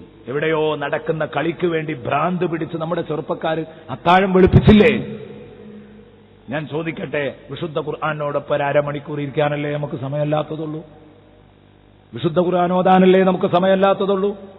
അള്ളാഹുവിന്റെ കലാം ഓതുന്നതും വായിക്കുന്നതും അള്ളാഹുവിനോട് നേരിട്ട് സംസാരിക്കുന്നതിന് തുല്യമാണെന്ന് തസവൂഫിന്റെ പണ്ഡിതന്മാർ പറഞ്ഞു. ശരിയല്ലേ? അള്ളാന്റെ കലാമല്ലത്, അള്ള പറഞ്ഞ വാക്ക്. അപ്പൊ അതിങ്ങനെ ഓതുക, അതിങ്ങനെ കേൾക്കുക എന്ന് പറഞ്ഞാൽ അള്ളാന്റെ കലാമ് കേൾക്കും പോലെയല്ലേ? വക്കല്ലം അല്ലാഹു മൂസാ തക്ലീമ, അള്ള മൂസ നബിയോട് സംസാരിച്ചു എന്ന് പറഞ്ഞു. നമ്മളോട് അള്ള നേരിട്ട് സംസാരിക്കൂലല്ലോ. അപ്പൊ എന്താ മാർഗം? ഖുർആൻ ഇങ്ങനെ ഓതുക. ആ ഖുർആന്റെ സംസാരം അള്ളാന്റെ സംസാരമാണ്. ആ ശബ്ദം കേൾക്കുമ്പോ അള്ളാന്റെ സംസാരം കേട്ടതിന് തുല്യാണ്. ഖുർആൻ ഓതുക, ഞാൻ ഓതുന്ന ഖുർആനിലേക്ക് ഞാൻ തന്നെ ശ്രദ്ധിക്കുക, മനസ്സറിഞ്ഞു ഖുർആൻ ഓതുക. ചെറിയ കൂലിയാ ഖുർആനോത്തിനുള്ളത്. നമ്മൾ എന്തിനാ അത് നഷ്ടപ്പെടുത്തുന്നത്? മോമിനിങ്ങളെ, ഞാൻ പറയുന്നു, എല്ലാവരും ഈ റമദാനിൽ ഓതാത്തവർ ഓതണം. ഇനിയും സമയമുണ്ട്. 5 ദിവസമാണ് ഉള്ളതെങ്കിൽ അതിന്റെ ഇടയിലും ഖത്മ് തീർക്കാൻ പറ്റും, വേണമെന്നുള്ളവർക്ക്. സമയം അതിക്രമിച്ചിട്ടില്ല. ഇനിയും ഒരു ഖത്മ് എത്തിപ്പിടിക്കുന്നത് വിദൂരമല്ല, ആവശ്യമുള്ളവർക്ക്. പിന്നെ റമദാൻ കഴിഞ്ഞിട്ട് പൂട്ടി അവിടെ വെക്കരുത്. റമദാനിൽ മാത്രം മുസഹഫ് എടുക്കുന്നവരുണ്ട്. ഒറ്റ വാക്ക് ഞാൻ പറയുന്നു, ഖുർആൻ ഓതാത്ത ദിവസം നിങ്ങളുടെ കരിദിനമാണ്. അത് നിങ്ങളുടെ ഫൈൻ ഡേ അല്ല, ബ്ലാക്ക് ഡേ ആണ്. അത് നിങ്ങളുടെ കറുത്ത നാളാണ്. ഇത് പ്രഖ്യാപിക്കാൻ കഴിഞ്ഞെങ്കിലേ ഈമാൻ പരിപൂർണാവുള്ളൂ. എന്നും ഖുർആൻ ഓതണം. ഇന്നല്ലദീന യത്ലൂന കിതാബല്ലാഹ് വഅഖാമുസ്സലാ. ഇത് ഇവിടെ മാത്രമല്ല, എല്ലായിടത്തുണ്ട്. ഉത്ലു മാ ഊഹിയ ഇലൈക മിനൽ കിതാബി വഅഖിമിസ്സലാത ഇന്നസ്സലാത തൻഹാ അനിൽ ഫഹ്ശാഇ വൽ മുൻകർ. സൂറത്തുൽ അങ്കബൂത്തിലായിരിക്കും അല്ലാഹു പറഞ്ഞിട്ടുണ്ട്. അങ്കബൂത്തിലാണെന്ന് എന്റെ ഓർമ്മ. ഉത്ലുമാ ഊഹിയ ഇലൈക മിനൽ കിതാബ്, നബിയെ തങ്ങളിലേക്ക് അള്ളാഹു അവതരിപ്പിച്ച ഖുർആൻ തങ്ങളോദണം. വഅഖിമിസ്സലാ, നിസ്കരിക്കും വേണം. നിസ്കരിക്കണം എന്ന് പറഞ്ഞതിന്റെ മുമ്പ് പറഞ്ഞു ഖുർആൻ ഓതണം. നിസ്കരിക്കണം എന്ന് പറഞ്ഞതിന്റെ മുമ്പ് പറഞ്ഞു ഖുർആൻ ഓതണം. നിസ്കരിക്കണമെന്ന് പറയുന്നതിന്റെ മുമ്പ് അള്ളാഹു പഠിപ്പിക്കുന്നത് നിങ്ങൾ ഖുർആൻ ഓതണമെന്ന്. എന്റെ പ്രിയപ്പെട്ട സഹോദരങ്ങളെ, അതുകൊണ്ട് വിശുദ്ധ ഖുർആൻ ഓതാൻ നിങ്ങൾ സമയം കണ്ടാൽ അൽഹംദുലില്ലാ വിജയിക്കും. ഞാൻ സത്യത്തിൽ നേരത്തെ ബഹുമാനപ്പെട്ട സഖാഫി പറഞ്ഞിരുന്നു ഖുർആൻ പാരായണാണ് വിഷയം. ഞാൻ ആ ഓർമ്മയില്ലായിരുന്നു.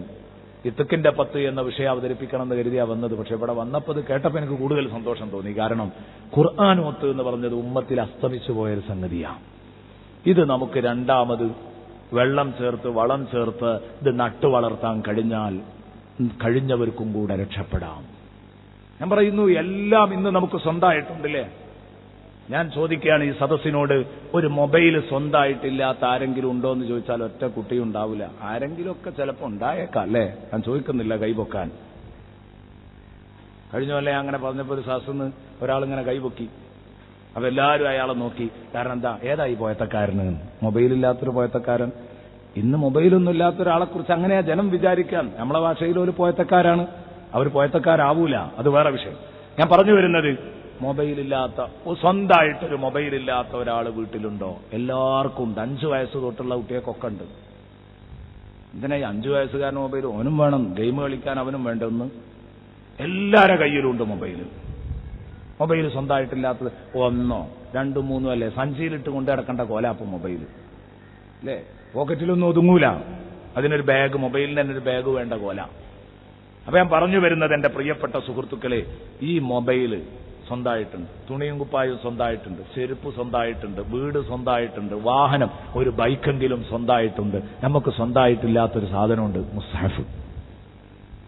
ഒന്ന് ശരിക്കും നെഞ്ചത്ത് കൈവച്ച് ആലോചിച്ചു, കുറച്ചു എന്റെ വീട്ടിൽ എന്റേതായൊരു മുസ്ഹഫ് ഉണ്ടോ? മറുപടി നിങ്ങൾ തന്നെ പറ, നിങ്ങളെ മനസ്സിനോട് പറഞ്ഞാൽ. എല്ലാം നിങ്ങൾക്ക് സ്വന്തമായിട്ടുണ്ട്, സ്വന്തമായൊരു മുസ്ഹഫ് പലർക്കും ഇല്ല. എന്തിനാ മുസ്ലിമേ നമ്മൾ ഈ ഗ്രന്ഥത്തിന്റെ ആളുകളാന്ന് പറഞ്ഞ് നടക്കുന്നത്? വേണം, വീട്ടിലെ ഓരോ മെമ്പർമാർക്കും ഓരോ മുസ്ഹഫ് വേണം. എന്റെ ഷോക്കേസിൽ എത്ര എണ്ണുണ്ട് ഉസ്താദെ? ആളോരി 3 എണ്ണം എടുത്താലും ബാക്കിയാണ്. അതുകൊണ്ട് കാര്യമില്ല, ആളോരി 3 എണ്ണം എടുത്താലും ബാക്കിയാണ്.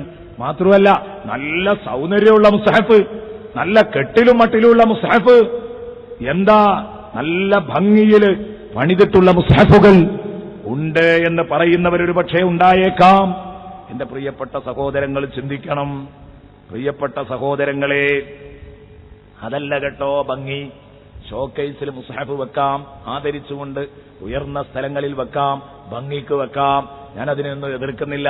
മുസ്ഹഫ് നല്ല കെട്ടും മട്ടും ഭംഗിയൊക്കെ ഉണ്ടാകുന്നത് നല്ലതാണ്. അതിങ്ങനെ പുഴുത്ത് ചളിയായി കിടക്കരുത്. അത് നല്ല അന്തസ്സിൽ പണം മുടക്കിയ മുസ്ഹഫ് തന്നെ ആവാം, നല്ല മുസ്ഹഫാകാം, ഭംഗിയുണ്ടാവാം. അതാ ബഹുമാനപ്പെട്ട അബൂ അബ്ദുറഹ്മാൻ റളിയല്ലാഹു അൻഹുവിനോട് ഒരാൾ ചോദിച്ചു. ഇവിടെ ഉണ്ടൊരാള്, അയാൾ മുസ്ഹഫ് തൊട്ടു നോക്കാറില്ല, പക്ഷേ അയാളുടെ മുസ്ഹഫ് ഖദ് സുയ്യിന വദുഹിബ, അത് നല്ല മോടി പിടിപ്പിച്ചിട്ടുണ്ട്, സ്വർണമൊക്കെ വെച്ചിട്ട് ഇങ്ങനെ മോടി പിടിപ്പിച്ചിട്ടുണ്ട്, കാണാൻ നല്ല അഴകുള്ളതാണ്. ഉടനെ തന്നെ ബഹുമാനപ്പെട്ടവർ പറയാണ്, അബൂ അബ്ദുറഹ്മാൻ പറഞ്ഞു, ഇന്ന അഹ്സന മാ സുയ്യിന ബിഹിൽ മുസ്ഹഫു തിലാവതുഹു. മുസ്ഹഫിന്റെ ഏറ്റവും വലിയ മോടി, മുസ്ഹഫിന്റെ ഏറ്റവും വലിയ ഭംഗി, തിലാവതുഹു ബിൽ ഹഖ്, അത് ഹഖ് പോലെ പാരായണം ചെയ്യലാണ്. അതിന്റെ ചട്ടയുടെ ഭംഗിയല്ല, അതിന്റെ ആകർഷണ ഭംഗിയല്ല, അത് കൃത്യമായി പാരായണം ചെയ്യേണ്ടതാണ്. അല്ലാതെ നിങ്ങളെ ഷോക്കേസിൽ മുസ്ഹഫ് ഉണ്ടോ എന്ന് ഞാൻ ചോദിച്ചിട്ടില്ല, നിങ്ങൾ ഉപയോഗിക്കുന്ന മുസ്ഹഫ് ഉണ്ടോ എന്നാണ് ചോദിച്ചത്. ഏതുപോലെ നിങ്ങൾക്ക് സ്വന്തമായിട്ട് മൊബൈലില്ലേ എന്ന് ചോദിച്ചാൽ നിങ്ങൾ ഉപയോഗിക്കുന്ന മൊബൈലില്ലേ എന്നാ ചോദിച്ചത്. അല്ലാതെ മൊബൈൽ കച്ചവടക്കാരന്റെ അടുത്ത് വിൽക്കാൻ ഇഷ്ടം പോലെ മൊബൈൽ ഉണ്ടാവും അല്ലെ? അതല്ല ചോദ്യം. നിങ്ങൾ ഉപയോഗിച്ചുകൊണ്ടിരിക്കുന്ന മൊബൈൽ എന്നതുപോലെ നിങ്ങൾ ഉപയോഗിച്ചുകൊണ്ടിരിക്കുന്ന മുസ്ഹഫ് ഉണ്ടോ? ഉണ്ടാവണം. ആ മുസ്ഹഫ് നാളെ നമുക്ക് ഷഫീആയി ശുപാർശ പറയാൻ നാളെ ആഖിറത്തിൽ വരും. പ്രിയപ്പെട്ട കൂട്ടുകാരെ, എന്താ നമ്മുടെ അവസ്ഥ? അതുകൊണ്ട് റമദാൻ കഴിഞ്ഞാൽ എന്നും ഒരു ജുസ് ഖുർആൻ ഓതണം. കഴിയാത്തവരുണ്ടാവാം. ജീവിത തിരക്കുകൾക്കിടയിൽ അതൊക്കെ വെറുതെ ഞൊണ്ടി ന്യായങ്ങളാണ്. അങ്ങനെ പറഞ്ഞാൽ തന്നെ ഒരു പേജെങ്കിലും ഖുർആനോദാത്ത ഒരൊറ്റ സഹോദരനും സഹോദരിയും എന്റെ സദസ്സിലുണ്ടാവരുത്, ഈ ശബ്ദം കേൾക്കുന്നവരിലുണ്ടാവരുത്. ഒരു പേജെങ്കിലും ഖുർആനോദാത്ത ഒരാളുണ്ടാവരുത്. എന്നും ഒരു ജുസ് ഖുർആനോദിയാൽ 30 മിനിറ്റ് ഖുർആനോടൊപ്പം ഇരുന്നാൽ 30 ദിവസം കൊണ്ട് ഖത്മ് തീരും. വേണ്ട, 40 ദിവസത്തിനുള്ളിൽ ഖത്മ് തീർക്കുക എന്നുള്ളൊരു ശൈലിയുണ്ട്. മഹാന്മാർ പറഞ്ഞു 40 ദിവസത്തിനുള്ളിൽ ഒരു ഖത്മ് തീരാതിരിക്കുന്നതിനെ മഹാന്മാർ വെറുത്തിരിക്കുന്നു. 40 ദിവസത്തിനുള്ളിൽ ഒരു ഖത്മ് തീരാത്ത ശൈലിയെ മഹാന്മാർ വെറുത്തിരിക്കുന്നു.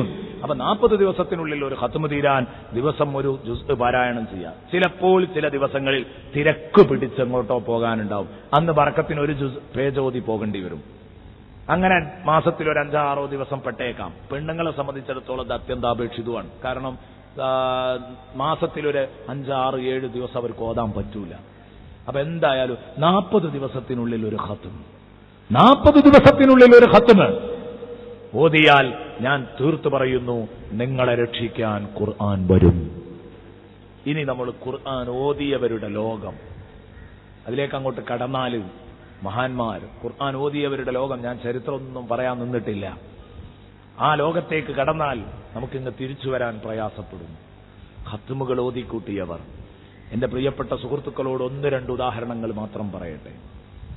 ബഹുമാനപ്പെട്ട സയ്യിദുന സയ്യിദ് റളിയല്ലാഹു അൻഹു ഏറ്റവും കൂടുതൽ ഖുർആൻ ഓതിയിരുന്ന മഹാനാണ്. സഹാബത്തിന്റെ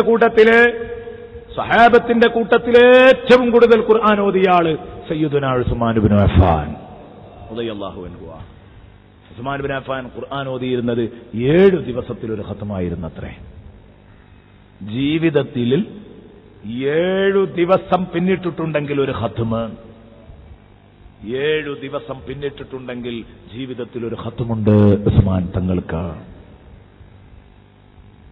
ആ ഉസ്മാൻ റളിയല്ലാഹു അൻഹുവിന്റെ അനന്തരാവകാശികളാണ്, പിൻഗാമികളാണ് നമ്മൾ. ഇസ്ലാമിന്റെ 3ാം ഖലീഫ ഉസ്മാൻ ഇബ്നു അഫ്ഫാൻ റളിയല്ലാഹു അൻഹു, നബി സല്ലല്ലാഹു അലൈഹി വസല്ലം തങ്ങൾ ഒരു ദിവസം നബി തങ്ങളുടെ സദസ്സിൽ നിന്ന് ഓരോരുത്തരും അവരവരുടെ ഹോബികൾ, ഇഷ്ടവിഷയങ്ങൾ ഇങ്ങനെ സെലക്ട് ചെയ്ത് പറയുമ്പോൾ ഉസ്മാൻ റളിയല്ലാഹു അൻഹു അവിടുത്തെ 3 താല്പര്യങ്ങൾ പറഞ്ഞപ്പോൾ ഒന്ന് പറഞ്ഞത് ഖുർആൻ പാരായണമാണ്. ഖുർആൻ പാരായണമാണ്. എനിക്ക് ഏറ്റവും ഹരമുള്ള വിഷയം ഖുർആൻ പാരായണം ചെയ്യലാണ്. പിന്നെ ധർമ്മം പറഞ്ഞിട്ടുണ്ട്, പാവങ്ങളെ ഊട്ടൽ പറഞ്ഞിട്ടുണ്ട്, അതൊക്കെ അതിലുണ്ട്. ഇസ്ബാഉൽ ജിയാൻ, പട്ടിണി കിടക്കുന്നവർക്ക് ഭക്ഷണം കൊടുക്കുക, അതുപോലെ തന്നെ ധർമ്മത്തെക്കുറിച്ച് പറഞ്ഞിട്ടുണ്ട്. പ്രിയപ്പെട്ട സുഹൃത്തുക്കളെ, അതേ രൂപത്തിൽ തന്നെ തിലാവത്തുൽ ഖുർആനിനെ കുറിച്ച് പറഞ്ഞിട്ടുണ്ട്. ഞാൻ ഓർമ്മപ്പെടുത്തുന്നത്, ഈ ഉസ്മാൻ ഇബ്നു അഫ്ഫാൻ ആഴ്ചയിൽ ഒരു ഖത്മ് ഓതിയിരുന്നു. ഉസ്മാൻ ഇബ്നു അഫ്ഫാൻ അങ്ങകലെയല്ലേ? ഉസ്മാൻ ഇബ്നു അഫ്ഫാന്റെ കാലഘട്ടത്തിൽ അത് നടക്കും. അന്നുള്ള ആളുകളുടെ ഈമാൻ ഒരു പ്രത്യേക ഈമാനാണ്. അതൊന്നും ഈ കാലഘട്ടത്തിൽ നടക്കൂല എന്ന് പറയരുത്. എന്റെ പ്രിയപ്പെട്ട കൂട്ടുകാരെ, ഞാനും നിങ്ങളുമൊക്കെ എന്റെയും നിങ്ങളെയും കണ്ണുകൊണ്ട് കണ്ട വലിയ വലിയ മഹാന്മാർ, ബഹുമാനപ്പെട്ട താജുൽ ഉലമ തങ്ങൾ, എല്ലാ സമയത്തും എന്റെ പ്രിയപ്പെട്ട സുഹൃത്തുക്കളെ നമ്മുടെ ആവേശമായിരുന്നു ബഹുമാനപ്പെട്ട തങ്ങളുപ്പാപ്പ. പ്രതിസന്ധി ഘട്ടങ്ങളിലൊക്കെ നമുക്ക് ആവേശം പകർന്നവരാണ്. കഴിഞ്ഞ കൊല്ലം നമ്മൾ ഈ പരിപാടി ഇവിടെ നടത്തുമ്പം താജുൽ ഉലമ ഹയാത്തിലുണ്ട്. ഇന്ന് താജുൽ ഉലമ നമ്മളോടൊപ്പമില്ല. ഈ താജുൽ ഉലമ എപ്പോഴും കാറിൽ ഒരു മുസ്ഹഫ് ഇങ്ങനെ സൂക്ഷിക്കും. ഓതാൻ വേണ്ടി ഒരു മുസ്ഹഫ് കാറിൽ കരുതിയിരിക്കാറുണ്ട്. ഞാനൊരിക്കൽ അവിടുത്തെ പേരക്കുട്ടിയോട് ചോദിച്ചു, പൂക്കോയത്തങ്ങളോടൊരിക്കൽ ചോദിച്ചു, വല്ലിപ്പാക്ക് ഉപ്പാപ്പക്ക് എപ്പോഴാണ് ഖത്മ് തീരാറുള്ളത്? മാസത്തിലൊരു ഖത്മാണോ എങ്ങനെയാന്ന് ചോദിച്ചപ്പം എന്നോട് അദ്ദേഹം പറഞ്ഞു, 10 ദിവസം കൂടുമ്പോ ഉപ്പാപ്പ ഒരു ഖത്മ് തീർക്കും. എന്റെ പ്രിയപ്പെട്ട സഹോദരങ്ങളെ, 94 വയസ്സ് ജീവിച്ച തങ്ങളുപ്പാപ്പക്ക് ഈ ഒരു സ്വഭാവം ഒരു 50 വയസ്സിൽ പകർന്നു കിട്ടിയിട്ടുണ്ടെങ്കിൽ എന്റെ പ്രിയപ്പെട്ട സുഹൃത്തുക്കളോട് ഞാൻ ചോദിക്കട്ടെ, എത്ര ഖത്മുകളാണ് തങ്ങളെ ജീവിതത്തിലുണ്ടാവുക? ഒന്നാലോചിച്ചു നോക്ക്. ഇനി എനിക്ക് പറയാനുള്ളത്, ഈ തങ്ങളുപ്പാപ്പയുടെ അനുയായികളാന്ന് പറഞ്ഞ്, അവിടത്തെ പിൻഗാമികളാന്ന് പറഞ്ഞ്, അതാണ് ഞങ്ങളെ നേതാവ് എന്ന് പറഞ്ഞ് കൊല്ലി പൊട്ടിച്ച് മുദ്രാവാക്യം വിളിക്കുന്നവരാ നമ്മൾ. മറന്നുപോകണ്ട, അത് ചെറിയ കാര്യമാണ് എന്നല്ല. അത് വലിയ കാര്യമാണ്. ഈ കാലഘട്ടത്തിൽ ആ നേതാവിന്റെ കീഴിൽ അടിയുറച്ച് നിൽക്കാൻ പറ്റിയ നമ്മൾ ഭാഗ്യവാന്മാരാണ്. കാരണം ഇതുപോലൊരു നേതാവ് ആർക്കാണ് ഇവിടെ പറയാനുള്ളത്? അത് മറ്റൊരു കഥ. പക്ഷേ ഞാൻ പറയുന്നത്, ഈ തങ്ങൾ പാപ്പയുടെ അനുയായികളാണെന്ന് പറഞ്ഞു വർഷത്തിലൊരു ഖത്മ് പോലും തീർക്കാതെ എങ്ങോട്ടാ മോമിനീങ്ങളെ നമ്മൾ പോകുന്നത്? എവിടേക്കാണ് നമ്മൾ പോകുന്നത് മോമിനീങ്ങളെ? നിങ്ങളൊന്ന് ആലോചിച്ച് നോക്ക്. വർഷത്തിലൊരു ഖത്മ് പോലും, ഞാൻ നേരത്തെ പറഞ്ഞതുപോലെ ദിവസം ഒരു പേജ് ഓതിയ കൊല്ലത്തിലെങ്കിലും ഒരു ഖത്മുണ്ടാകും. ഈ തങ്ങളുപ്പാപ്പക്ക് സ്വർഗത്തിലേക്ക് പോകാൻ വഴി ചോദിക്കേണ്ടി വരുമോ മോമിനീങ്ങളെ? നമ്മൾ വഴിയിൽ തടഞ്ഞിടപ്പെടൂലേ? നമ്മൾ വഴിയിൽ തടഞ്ഞിടപ്പെടൂലേ? ഈ അവസാനത്തെ 10 തീരുമാനമെടുക്ക്. ഇനി എന്റെ ജീവിതത്തിൽ ഞാൻ ഖുർആൻ ഓതാതിരിക്കില്ല. ഇനി എന്റെ ജീവിതത്തിൽ ഖുർആൻ ഓതാതിരിക്കുന്ന വിഷയമില്ല. തീരുമാനമെടുക്കണം, ഉറച്ച തീരുമാനമെടുക്കണം. അള്ളാഹു നമ്മെ സഹായിക്കട്ടെ. പടച്ചവനെ, ഞങ്ങളെ നീ സഹായിക്കണേ അല്ലാ. എന്നും ഖുർആൻ ഓതാൻ മർക്കസു സഖാഫത്തി സുന്നിയയുടെ കീഴില് ഈ ദൗറത്തുൽ ഖുർആൻ പരിപാടി എത്ര സന്തോഷകരമായി ഞാൻ നേരത്തെ പരാമർശിച്ചു. ശൈഖുനാക്കത്തിന്റെ കൂലി കിട്ടല്ലേ നമ്മൾ ഓതുന്ന ആയിരക്കണക്കിന് ഖത്മുകളുടെ കൂലി? ഇതേക്കുറിച്ച് ഇങ്ങനെ ഒരു ഐഡിയ സമൂഹത്തിൽ ഇട്ടുകൊടുത്ത് അതിന് കാരണമായ ശൈഖുനാക്കും ഈ സ്ഥാപനത്തിനും അതിന്റെ എല്ലാവിധ ഹൈറും ബറക്കത്തും ലഭിക്കുകയാണ്. അള്ളാഹു നമ്മളെ നന്നാക്കി തരട്ടെ. അള്ളാഹു നമ്മളെ നന്നാക്കി തരട്ടെ. എപ്പോഴും ഖുർആൻ ഓതുന്നു. ഇവരൊക്കെ ഖുർആൻ ഓതാൻ സമയം കാണുന്നു. ശൈഖുനയാവട്ടെ, താജുല്ലുലമയാവട്ടെ, അവരൊക്കെ സമയം കണ്ടു, ഇപ്പോഴും കണ്ടുകൊണ്ടിരിക്കുന്നു. അള്ളാഹുവെ, താജുല്ലുലമയോടൊപ്പം ഞങ്ങളെ സ്വർഗത്തിലെത്തിക്കണേ അല്ലാ. അതുപോലെ ഞങ്ങൾക്കാകാൻ കഴിയില്ലെങ്കിലും അള്ളാഹുവെ, അവരെ ഞങ്ങൾ സ്നേഹിച്ചിട്ടുണ്ട്. തട്ടരുത് അല്ലാ, തട്ടരുത് അല്ലാ, തട്ടരുത് അല്ലാ. സാലിഹീങ്ങളുടെ സ്നേഹം ഞങ്ങൾക്ക് നൽകണേ റഹ്മാനെ. റഹ്മാനായ റബ്ബേ, അത് കാരണം ഞങ്ങളെ നീ രക്ഷപ്പെടുത്തി തരണേ അല്ലാ. എന്റെ പ്രിയപ്പെട്ട സഹോദരങ്ങളെ, വിശുദ്ധ ഖുർആൻ ഇത് പാരായണം ചെയ്യാനുള്ള ഒരു തീരുമാനം എടുത്തിട്ട് വേണം പിരിയാൻ. ഈ സദസ്സെന്നത് എടുത്തിട്ട് പിരിഞ്ഞാൽ മതി. ഖുർആൻ എന്നും ഓതുക, എന്നും ഇദാ വഖഅത്തി ഓതുക, എന്നാൽ ദാരിദ്ര്യം ഉണ്ടാകൂല. എന്നും സൂറത്തുൽ മുൽക്ക് ഓതുക, എങ്കിൽ ഖബറിൽ അദാബുണ്ടാവൂല. ഇതൊക്കെ സയ്യിദുനാ റസൂലുള്ളാഹി സ്വല്ലല്ലാഹു അലൈഹി വസല്ലമ തങ്ങൾ നമ്മളെ പഠിപ്പിച്ചതാണ്. ഇതൊക്കെ മറന്നിട്ട് നമ്മൾ എങ്ങോട്ടാ പ്രിയപ്പെട്ട കൂട്ടുകാരെ പോകുന്നത്? തീർച്ചയായിട്ടും ഞാൻ പറയട്ടെ, വിശദീകരിക്കാനുണ്ടായിരുന്നു വാഖിയ ഓതുന്നതിന്റെയും മുൽക്ക് ഓതുന്നതിന്റെയും ഒക്കെ പ്രാധാന്യം. ഞാനതിലേക്ക് കടക്കാതിരിക്കുന്നത് ഇൻഷാ അല്ലാഹ് 12:50 വരെ എനിക്ക് സമയം അനുവദിച്ചിട്ടുണ്ടെന്ന്. എന്നാലും എന്റേതായ കാരണത്താൽ ഞാൻ ഉദ്ദേശിച്ചത് ഒരു 9 മണി 9:30, ഏറ്റവും ചുരുങ്ങിയത് 10 മണിക്ക് എന്തായാലും പ്രഭാഷണം തുടങ്ങുന്നാ കരുതിയത്. പക്ഷെ അപ്പോൾ എന്റേതായ ചില കാരണങ്ങളാൽ എനിക്കൊരു 12:20 പ്രഭാഷണം നിർത്തേണ്ടതുണ്ട്. ആയതുകൊണ്ട് ഞാൻ നീട്ടിക്കൊണ്ടുപോകൂല. ഒരു 12:20 ആകുമ്പോഴേക്ക് പ്രഭാഷണം അവസാനിപ്പിക്കണം എന്നാ കരുതുന്നത്. അപ്പം അതുകൊണ്ട് പറയാൻ സമയക്കുറവ് ഉണ്ട് എന്നതുകൊണ്ട് ഞാൻ പെട്ടെന്ന് വിഷയം ചുരുക്കി പറയാം. എന്തിനാണ് ഈ ഖുർആൻ ഓതുന്നത്? അതിന്റെ പ്രധാന ലക്ഷ്യം നരകമോചനമാണ്. നരകമോചനത്തിന് വേണ്ടിയാണ് ഖുർആൻ ഓതുന്നത്, നരകത്തിൽ നിന്ന് രക്ഷപ്പെടാൻ. അങ്ങനെയാണ് സയ്യിദുനാ റസൂലുള്ളാഹി പറഞ്ഞത്. അതാണ് ഇമാം ബൂസീരി നമ്മളെ പഠിപ്പിച്ചത്. ഇമാം ബൂസീരിയുടെ കവിത നമുക്കൊന്ന് ചൊല്ലാം. ഞാൻ എന്റെ പ്രസംഗത്തിന്റെ തുടക്കത്തിൽ ചൊല്ലി, ഇൻ തതുലുഹാ ഖീഫതൻ മിൻ ഹർരി നാരി ലദാ അത്ഫഅത ഹർര ലദാ മിൻ വിറുദിഹ ശബിമി മൗലായ.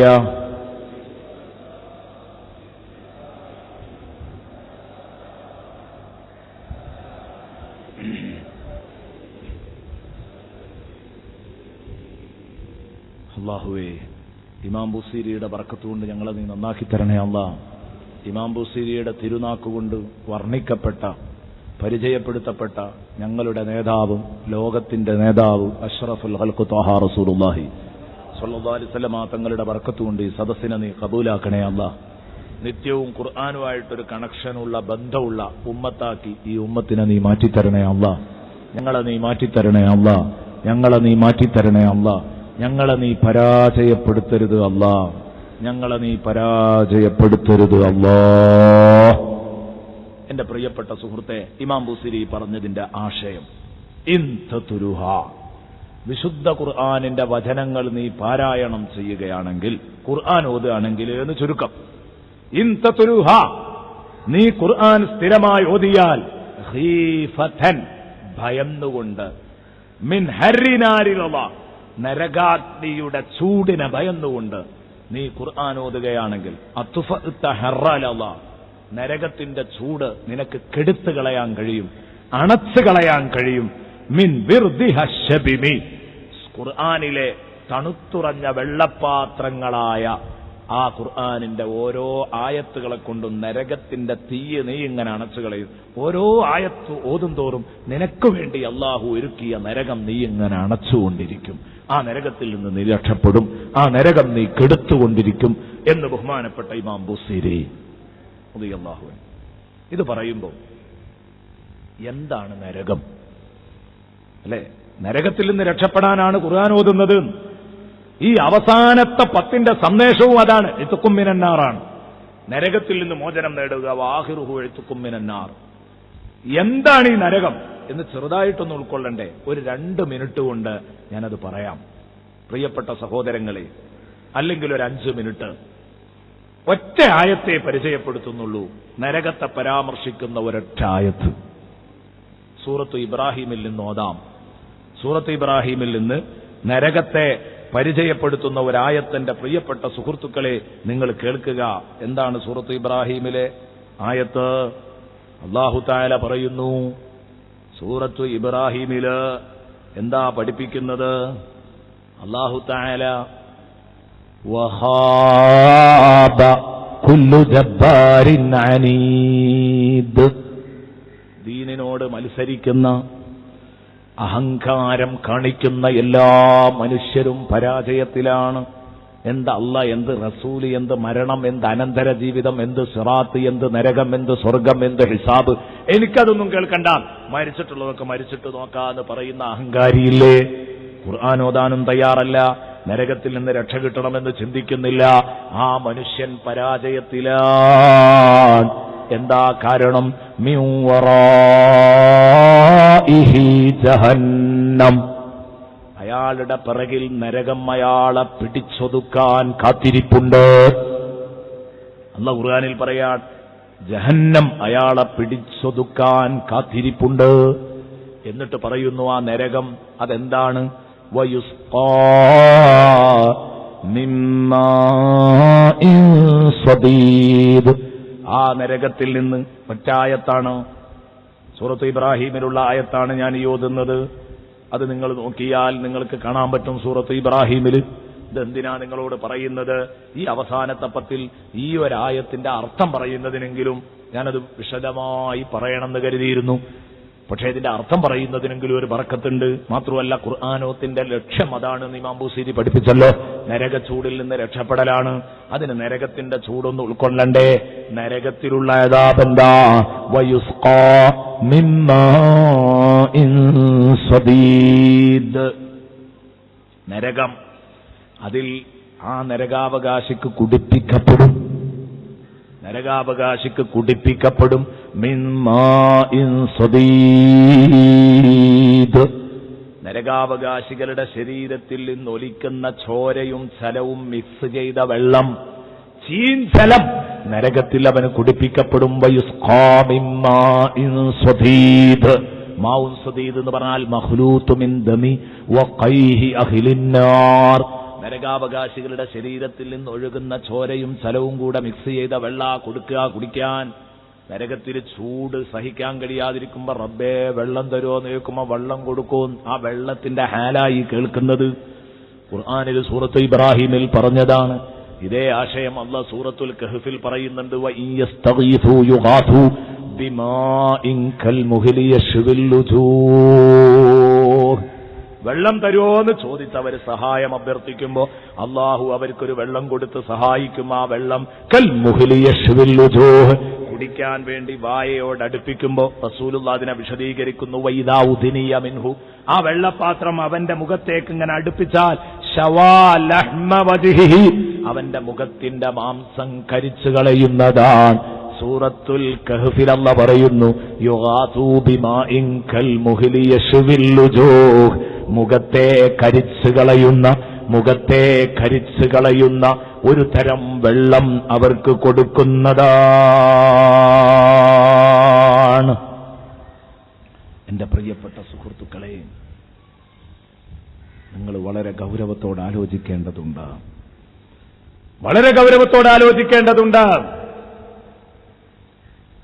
എന്താണ് എന്റെ പ്രിയപ്പെട്ട സുഹൃത്തുക്കളെ ഈ പറയുന്നത്? ഇത് ചെറിയ കാര്യമല്ല. വളരെ ഗൗരവത്തോടെ ഞാനും നിങ്ങളും ചിന്തിക്കേണ്ടതുണ്ട്. അല്ലാഹു റബ്ബുൽ ഇസ്സത്ത് എന്നെയും നിങ്ങളെയും നന്നാക്കി തരട്ടെ. കാരണം ഇതൊരു ചെറിയ സംഗതിയല്ല. എന്റെ പ്രിയപ്പെട്ട സഹോദരങ്ങളെ, അല്ലാഹു തആല വിശുദ്ധ ഖുർആനിൽ എത്ര ഗൗരവത്തോടെയാ ഇത് പറഞ്ഞത്. വയുസ്ഖാ മിൻ മാഇൻ സദീദ്, ശീൻസലത്തിൽ നിന്ന് അവർക്ക് കുടിപ്പിക്കപ്പെടുന്നതാണ്.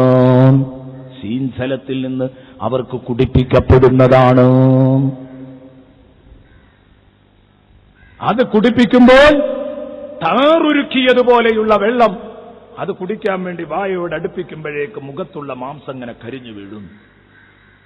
എത്രയാ നരകത്തിന്റെ ശക്തി! അതിൽ തരുന്ന വെള്ളത്തിന്റെ കടുപ്പായി കേട്ടത്. ഖുർആനാ പറയുന്നത്, കഥ പറഞ്ഞ് പേടിപ്പിക്കല്ല. വിശുദ്ധ ഖുർആൻ എന്നോടും നിങ്ങളോടും പറയാം. ഇതില്ല എന്ന് പറയാൻ നമുക്ക് പറ്റുമോ? പിന്നെ ലാ ഇലാഹ ഇല്ലല്ലാഹ് മുഹമ്മദ് റസൂലുള്ളാഹ് എന്ന് പറയുന്നതിൽ എന്താ അർത്ഥമുള്ളത്? അള്ളാന്റെ കലാമാണ് ഖുർആൻ എന്ന് പറഞ്ഞ് നടക്കുന്നതിൽ പിന്നെ അർത്ഥമുണ്ടോ? അപ്പൊ അതുകൊണ്ട് എന്റെ പ്രിയപ്പെട്ട മുഅ്മിനീങ്ങളെ ഒന്ന് ഉണർന്ന് ചിന്തിച്ചോ. ഖുർആൻ ഓതിയാൽ പരിഹാരമുണ്ട്.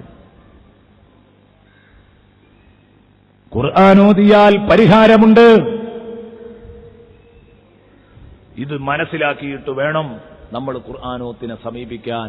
എല്ലാവരും ആവേശത്തോടുകൂടെ ഈ പരിപാടിക്ക് ഒരുങ്ങണം. കഴിയുമെങ്കിൽ മർക്കസ് സഖാഫത്ത് സുന്നിയുടെ ദൗറത്തുൽ ഖുർആനിൽ മെമ്പർഷിപ്പ് എടുത്ത് അതൊരു ശീലമാക്കി 4 മാസത്തിലൊരു ഖത്മ് തീർക്കുന്ന ശൈലിയെങ്കിലും ഉണ്ടായാൽ അത് നമ്മളെ ജീവിതത്തെ തുണക്കുമെന്ന് എന്റെ പ്രിയപ്പെട്ട സുഹൃത്തുക്കളോട് ഉണർത്തുകയാണ്. മറന്നുപോകരുത്. ഏതായാലും വയുസ്ഖാ മിൻ മാഇൻ സദീദ് എന്ന് പറഞ്ഞല്ലോ. ഇത് പറഞ്ഞിട്ടല്ല പറയാൻ യതജറഉഹു, ഈ വെള്ളം അതിന്റെ ഓരോ ഇറക്കുകളും താഴോട്ടിറക്കാൻ അവൻ റിസ്ക് എടുക്കും. മുതഅല്ലിമീങ്ങൾക്ക് ഇതിന്റെ ആശയം വേഗം തിരിയും. സാധാരണക്കാർക്ക് വേണ്ടി പറയാൻ ഞാൻ യതജറഉഹു എന്ന് പറഞ്ഞാൽ അതിന്റെ ഓരോ ജുർഅത്ത് എന്ന് പറഞ്ഞാൽ ഓരോ ഇറക്ക് വെള്ളവും താഴോട്ട് ഇങ്ങനെ ഇറക്കാൻ അവര് റിസ്ക് എടുക്കും. യതജറഉഹു, പ്രയാസപ്പെട്ടിട്ട് വേണം അത് ഇറക്കാൻ. വലാ യകാതു യുസീഗുഹു, അത് പെട്ടെന്ന് താഴോട്ടങ്ങ് ഇറങ്ങിപ്പോകൂല. തൊണ്ടയിലൂടെ സുഗമമായി ആ വെള്ളം അന്നനാളത്തിലൂടെ താഴോട്ടങ്ങ് ഇറങ്ങൂല. തൊണ്ടയിൽ വിലങ്ങടിച്ചവിടെ കിടക്കും. അത് ഇറക്കാൻ വേണ്ടി അവൻ കൊല്ലി വീർപ്പിക്കും. അവൻ കഴുത്തിലെ ഞരമ്പുകളൊക്കെ വീർപ്പിക്കും. ഇറക്കാൻ വേണ്ടി കഠിന ശ്രമം നടത്തും. പക്ഷേ പരാജയപ്പെടും. ഇറക്കാൻ കഴിയില്ല. ആ സമയത്ത് കുറെ പ്രയാസപ്പെടണം ഇറങ്ങണമെങ്കിൽ. അങ്ങനെ ഇറങ്ങാതെ കൊല്ലിയില്, അവന്റെ കഴുത്തില്, അവന്റെ തൊണ്ടയില് ഇതിങ്ങനെ ബലങ്ങടിച്ച് കിടക്കുമ്പോൾ അവനത് ഇറക്കാൻ പ്രയാസപ്പെടുമ്പോ അവന്റെ തൊണ്ട മാത്രമല്ല വേദനിക്കുക. വയതീഹിൽ മൗതു മിൻ കുല്ലി മകാൻ, ശരീരത്തിന്റെ ഓരോ ഭാഗവും അതിന്റെ വേദനയറിയും. ശരീരത്തിന്റെ ഓരോ ഭാഗവും അതിന്റെ വേദനയറിയും. ശരീരത്തിന്റെ ഓരോ ഭാഗത്തുനിന്നും കേവലം വേദനയല്ല, വയതീഹിൽ മൗതു മിൻ കുല്ലി മകാൻ, എല്ലാ ഭാഗത്തു നിന്നും മരണവേദന അവനെ പിടികൂടും. മരണവേദനയാ പിടികൂടുക. തൊണ്ട മാത്രമല്ല വേദനിക്കുക, ശരീരം മൊത്തം മരണവേദനയായിരിക്കും. എന്നാലൊരു 2 വേദന വന്നിട്ടാണ് കാലിയാവുകയാണെങ്കിൽ തിരക്കടില്ല. വമാ ഹുവ ബിമയ്യിത്ത്, ആള് മരിക്കൂല. നിങ്ങൾ കേട്ടിട്ടില്ലേ കൊല്ലാതെ കൊല്ലുക, മനുഷ്യനെ കൊല്ലാതെ കൊല്ലുക എന്ന് പറഞ്ഞത് കേട്ടില്ലേ? അതാ പരിപാടി. മരിക്കാതെ മരിക്കുന്നു. യതീഹിൽ മൗതു മിൻ കുല്ലി മകാൻ വമാ ഹുവ ബിമയ്യിത്ത്, മരിക്കാതെ മരിക്കുകയാണ്. ഈ ശിക്ഷക്ക് ഒരവസാനമുണ്ടോ? ഇല്ല. ഇത് അനന്തമാണ്. ഈ നരകത്തുനിന്ന് നമുക്ക് രക്ഷ വേണ്ടേ മോമിനീങ്ങളെ? കിട്ടണം. ഈ നരകത്തിൽ നിന്ന് നമുക്ക് രക്ഷ കിട്ടണം. എന്താ നരകത്ത് പോയാലുള്ളത്? ചെറിയ കേസല്ല. ഇത് വായയോട് അടുപ്പിക്കുമ്പോഴേക്ക് മുഖം കരിഞ്ഞു വീഴും. ഇത് കുടിച്ചു കഴിഞ്ഞാൽ നബി സല്ലല്ലാഹു അലൈഹി വസല്ലം തങ്ങൾ പറഞ്ഞു വൈദാ ശരിബഹു, ഇത് ഹദീസാണ്. ഞാൻ നേരത്തെ ഓതിയ ആയത്ത്, ആ ആയത്താണ് നേരത്തെ ഞാൻ ഓതിയത്. ഏത്? വയതീഹിൽ മൗതു മിൻ കുല്ലി മകാൻ വമാ ഹുവ ബിമയ്യിത് എന്ന് പറഞ്ഞതുവരെയുള്ള ഭാഗങ്ങൾ ആയത്താണ്. അത് കഴിഞ്ഞിട്ട് പറഞ്ഞു വൈദാ ശരിബഹു, റസൂലുള്ളാഹി പറഞ്ഞു ഈ വെള്ളം കുടിച്ചു കഴിഞ്ഞാൽ ഖത്തഅ അംആഅഹു ഹത്താ തഖ്റുജ മിൻ ദുബുരിഹി, അയാളുടെ വയറ്റിലേക്ക് അങ്ങ് ചെന്നു കഴിഞ്ഞാൽ അയാളെ കുടൽമാല മുഴുവനും കലക്കി മുഴുവനും കഷ്ണിച്ച് അത് പിൻദ്വാരത്തിലൂടെ ലൂസ് മോഷനായി പുറത്തേക്ക് ഇങ്ങ് പോരും. ചിന്തിക്കണം. നരകത്തിന്റെ കടുപ്പായി കേൾക്കണം. ഒരു തുള്ളി വെള്ളം അകത്തേക്കാട് ചെല്ലുമ്പോഴേക്ക് ഉള്ളിലുള്ളതൊക്കെ കലങ്ങിയിട്ട് പിൻദ്വാരത്തിലൂടെ പുറത്തേക്ക് ഇങ്ങോട്ട് ഒഴുകും. കുടൽമാല പുറത്തേക്ക് തള്ളും. ഇത് വിശുദ്ധ ഖുർആനിൽ അല്ലാഹു പറഞ്ഞിട്ടുണ്ടോ? റസൂലുള്ളാഹി പറഞ്ഞാൽ മതി നമുക്ക് വിശ്വസിക്കാനല്ലേ? നുബുവത്തിന്റെ തിരുനാക്കുകൊണ്ട് ഒരു കാര്യം പറഞ്ഞാൽ ഉണ്ടാകുന്ന ഉറപ്പാ. ഖുർആനിൽ പറഞ്ഞിട്ടുണ്ട്. അതുകൊണ്ടാണ് റസൂലുള്ളാഹി സ്വല്ലല്ലാഹു അലൈഹി വസല്ലം ഇത് പറഞ്ഞത്. ഖുർആനിൽ തന്നെ ഇതുണ്ട്. സൂറത്ത് മുഹമ്മദിന്റെ 15-ാമത്തെ ആയത്തോ 16-ാമത്തെ ആയത്തോ ആണ്. അല്ലാഹു തആല പറയുന്നുണ്ട് വസുഖൂ മാഅൻ ഹമീമാ ഫഖത്തഅ അംആഅഹും, അവർക്ക് ചുടുവെള്ളം കുടിപ്പിക്കപ്പെടും നരകത്തിൽ, അപ്പോൾ അവരുടെ കുടൽമാലകളെ കഷ്ണിക്കുമത്. സൂറത്ത് മുഹമ്മദ് 15-ഓ 16-ഓ ആയിരിക്കും ആയത്ത്.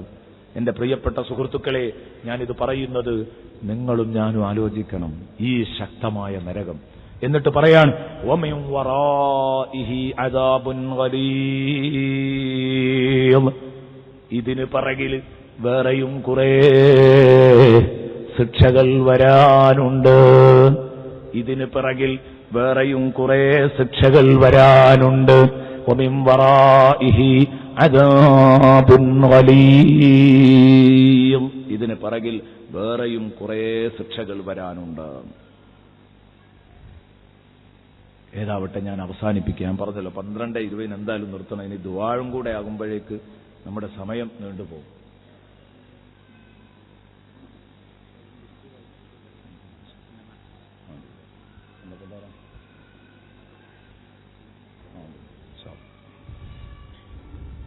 അപ്പൊ അതുകൊണ്ട് ഞാൻ ദ്വാരന്ന് അവസാനിപ്പിക്കാം. കുറെ കാര്യങ്ങൾ, ഒരു സംശയമൊക്കെ ചോദിച്ചിരുന്നു തിലാവത്തിന്റെ സുജൂദിനെ കുറിച്ച്.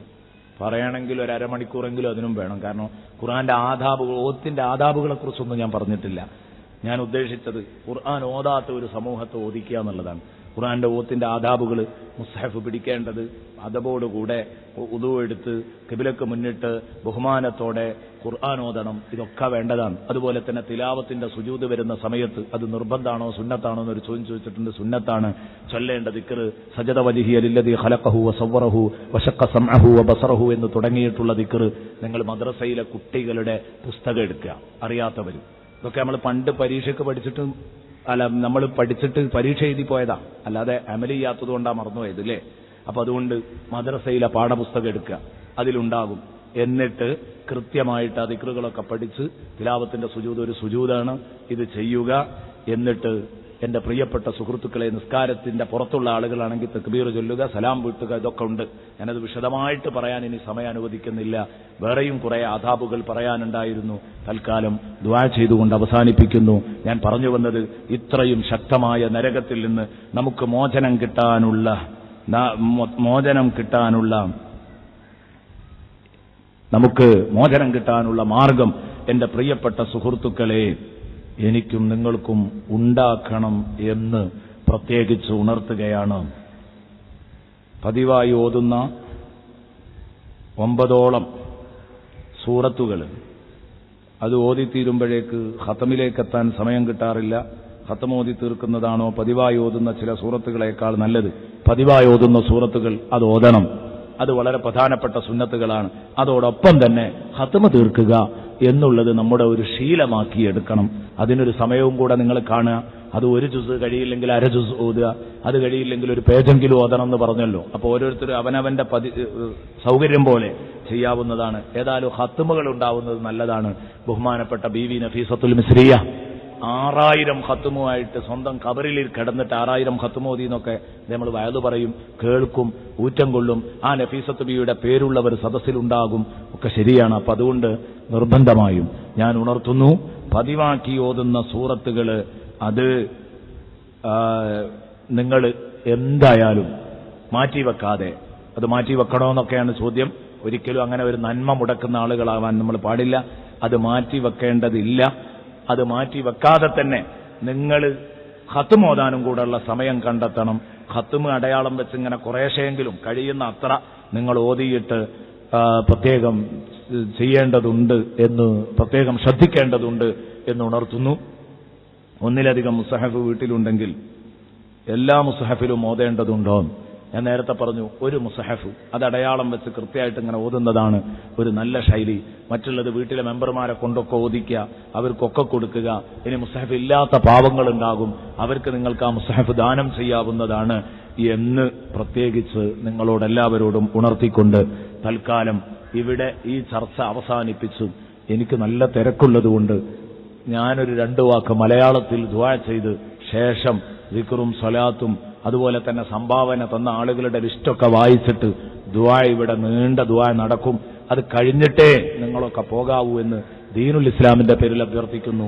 ഇന്ന് ഈ പറഞ്ഞത് ഖുർആൻ ഓതണമെന്ന ചിന്തയിലേക്ക് ആരുടെയെങ്കിലും ഹൃദയങ്ങളെ കൊണ്ടെത്തിച്ചെങ്കിൽ, നിങ്ങൾ ആ ശീലം തുടരുകയാണെങ്കിൽ സാധുവായി എനിക്ക് വേണ്ടി ദുആ ചെയ്യണമെന്ന വസിയത്തോടെ, ഞാൻ നിങ്ങൾക്ക് വേണ്ടിയും പ്രാർത്ഥിക്കാമെന്ന വസിയത്തോടെ തൽക്കാലം അവസാനിപ്പിക്കുന്നു. അൽഹംദുലില്ലാഹി റബ്ബിൽ ആലമീൻ. حمدا يوافي نعمه ويكافئ مزيدا. اللهم صل وسلم على رسولك سيدنا محمد وعلى آل سيدنا ومولانا محمد. അർഹമുറാഹിമായ റബ്ബേ, സാധുക്കളായ ഞങ്ങളുടെ മുഴുവൻ പാപങ്ങളും നീ പൊറുക്കണം അല്ലാഹ്. ഈ അവസാനത്തെ 10 ഞങ്ങൾക്ക് നരകമോചനം നീ ഉറപ്പാക്കണം അല്ലാഹ്. സ്വർഗപ്രവേശവും ഉറപ്പാക്കണം അല്ലാഹ്. പടച്ചോനെ, നരകത്തിൽ നിന്ന് ഞങ്ങളെ കാക്കണം അല്ലാഹ്. സ്വർഗത്തെ ഞങ്ങൾക്ക് സ്വന്തമാക്കി തരണം റഹ്മാനെ. അല്ലാഹുവേ, ഞങ്ങൾ ധാരാളം ഖുർആൻ ഓതുന്ന നല്ലവരായ സ്ത്രീ പുരുഷന്മാരിൽ ഞങ്ങളെ പെടുത്തണേ അല്ലാഹ്. റബ്ബേ, ഞങ്ങളെ വീട്ടിലുള്ളവരെ ഒക്കെ നീ നന്നാക്കി തരണം അല്ലാഹ്. ഇതിനൊക്കെ പാകപ്പെടുന്ന മനസ്സ് അവർക്കൊക്കെ നീ കൊടുക്കണം അല്ലാഹ്. ഇതിനൊക്കെ പാകപ്പെടുന്ന മനസ്സുകൾ നീ അവർക്ക് കൊടുക്കണം അല്ലാഹ്. അല്ലാഹുവേ, നീ അവർക്ക് നൽകണം അല്ലാഹ്, ഞങ്ങൾക്കും നൽകണം അല്ലാഹ്. പടച്ചവനെ, സാധുക്കളായ ഞങ്ങളെ കുടുംബസമേതം നിന്റെ ജന്നാത്തുൽ ഫിർദൗസിൽ ഒരുമിച്ച് കൂട്ടിത്തരണം അല്ലാഹ്. പടച്ചവനെ, ഞങ്ങളിവിടെ വലിയ വലിയ മഹാന്മാരെ കുറിച്ച് പറഞ്ഞു, ഞങ്ങളെ കണ്ടുകൊണ്ട് കണ്ടവരും അല്ലാത്തവരുമായ പലരെയും പറഞ്ഞു. അല്ലാഹുവേ, അതൊക്കെ നീ ഞങ്ങളിൽ നിന്ന് കബൂലാക്കണേ അല്ലാഹ്. പടച്ചവനെ, ഞങ്ങളെ നീ സ്വീകരിക്കണേ അല്ലാഹ്. പ്രയാസപ്പെടുത്തരുത് റഹ്മാനെ. പടച്ചവനെ, ദുനിയാവിലും ആഖിറത്തിലും ബുദ്ധിമുട്ടിക്കരുത് അല്ലാഹ്. നീ ഞങ്ങളെ ഏറ്റെടുക്കണം റഹ്മാനെ. റബ്ബനാ തഖബ്ബൽ മിന്നാ ഇന്നക അൻതസ് സമീഉൽ അലീം വതുബ് അലൈനാ ഇന്നക അൻതത് തവ്വാബുർ റഹീം. അല്ലാഹുമ്മ ഇജ്അൽനാ വമൻ ലനാ من نتقاء رمضان ومن طلقاء رمضان ومن خلصاء رمضان ومن أمناء رمضان. آمين برحمتك يا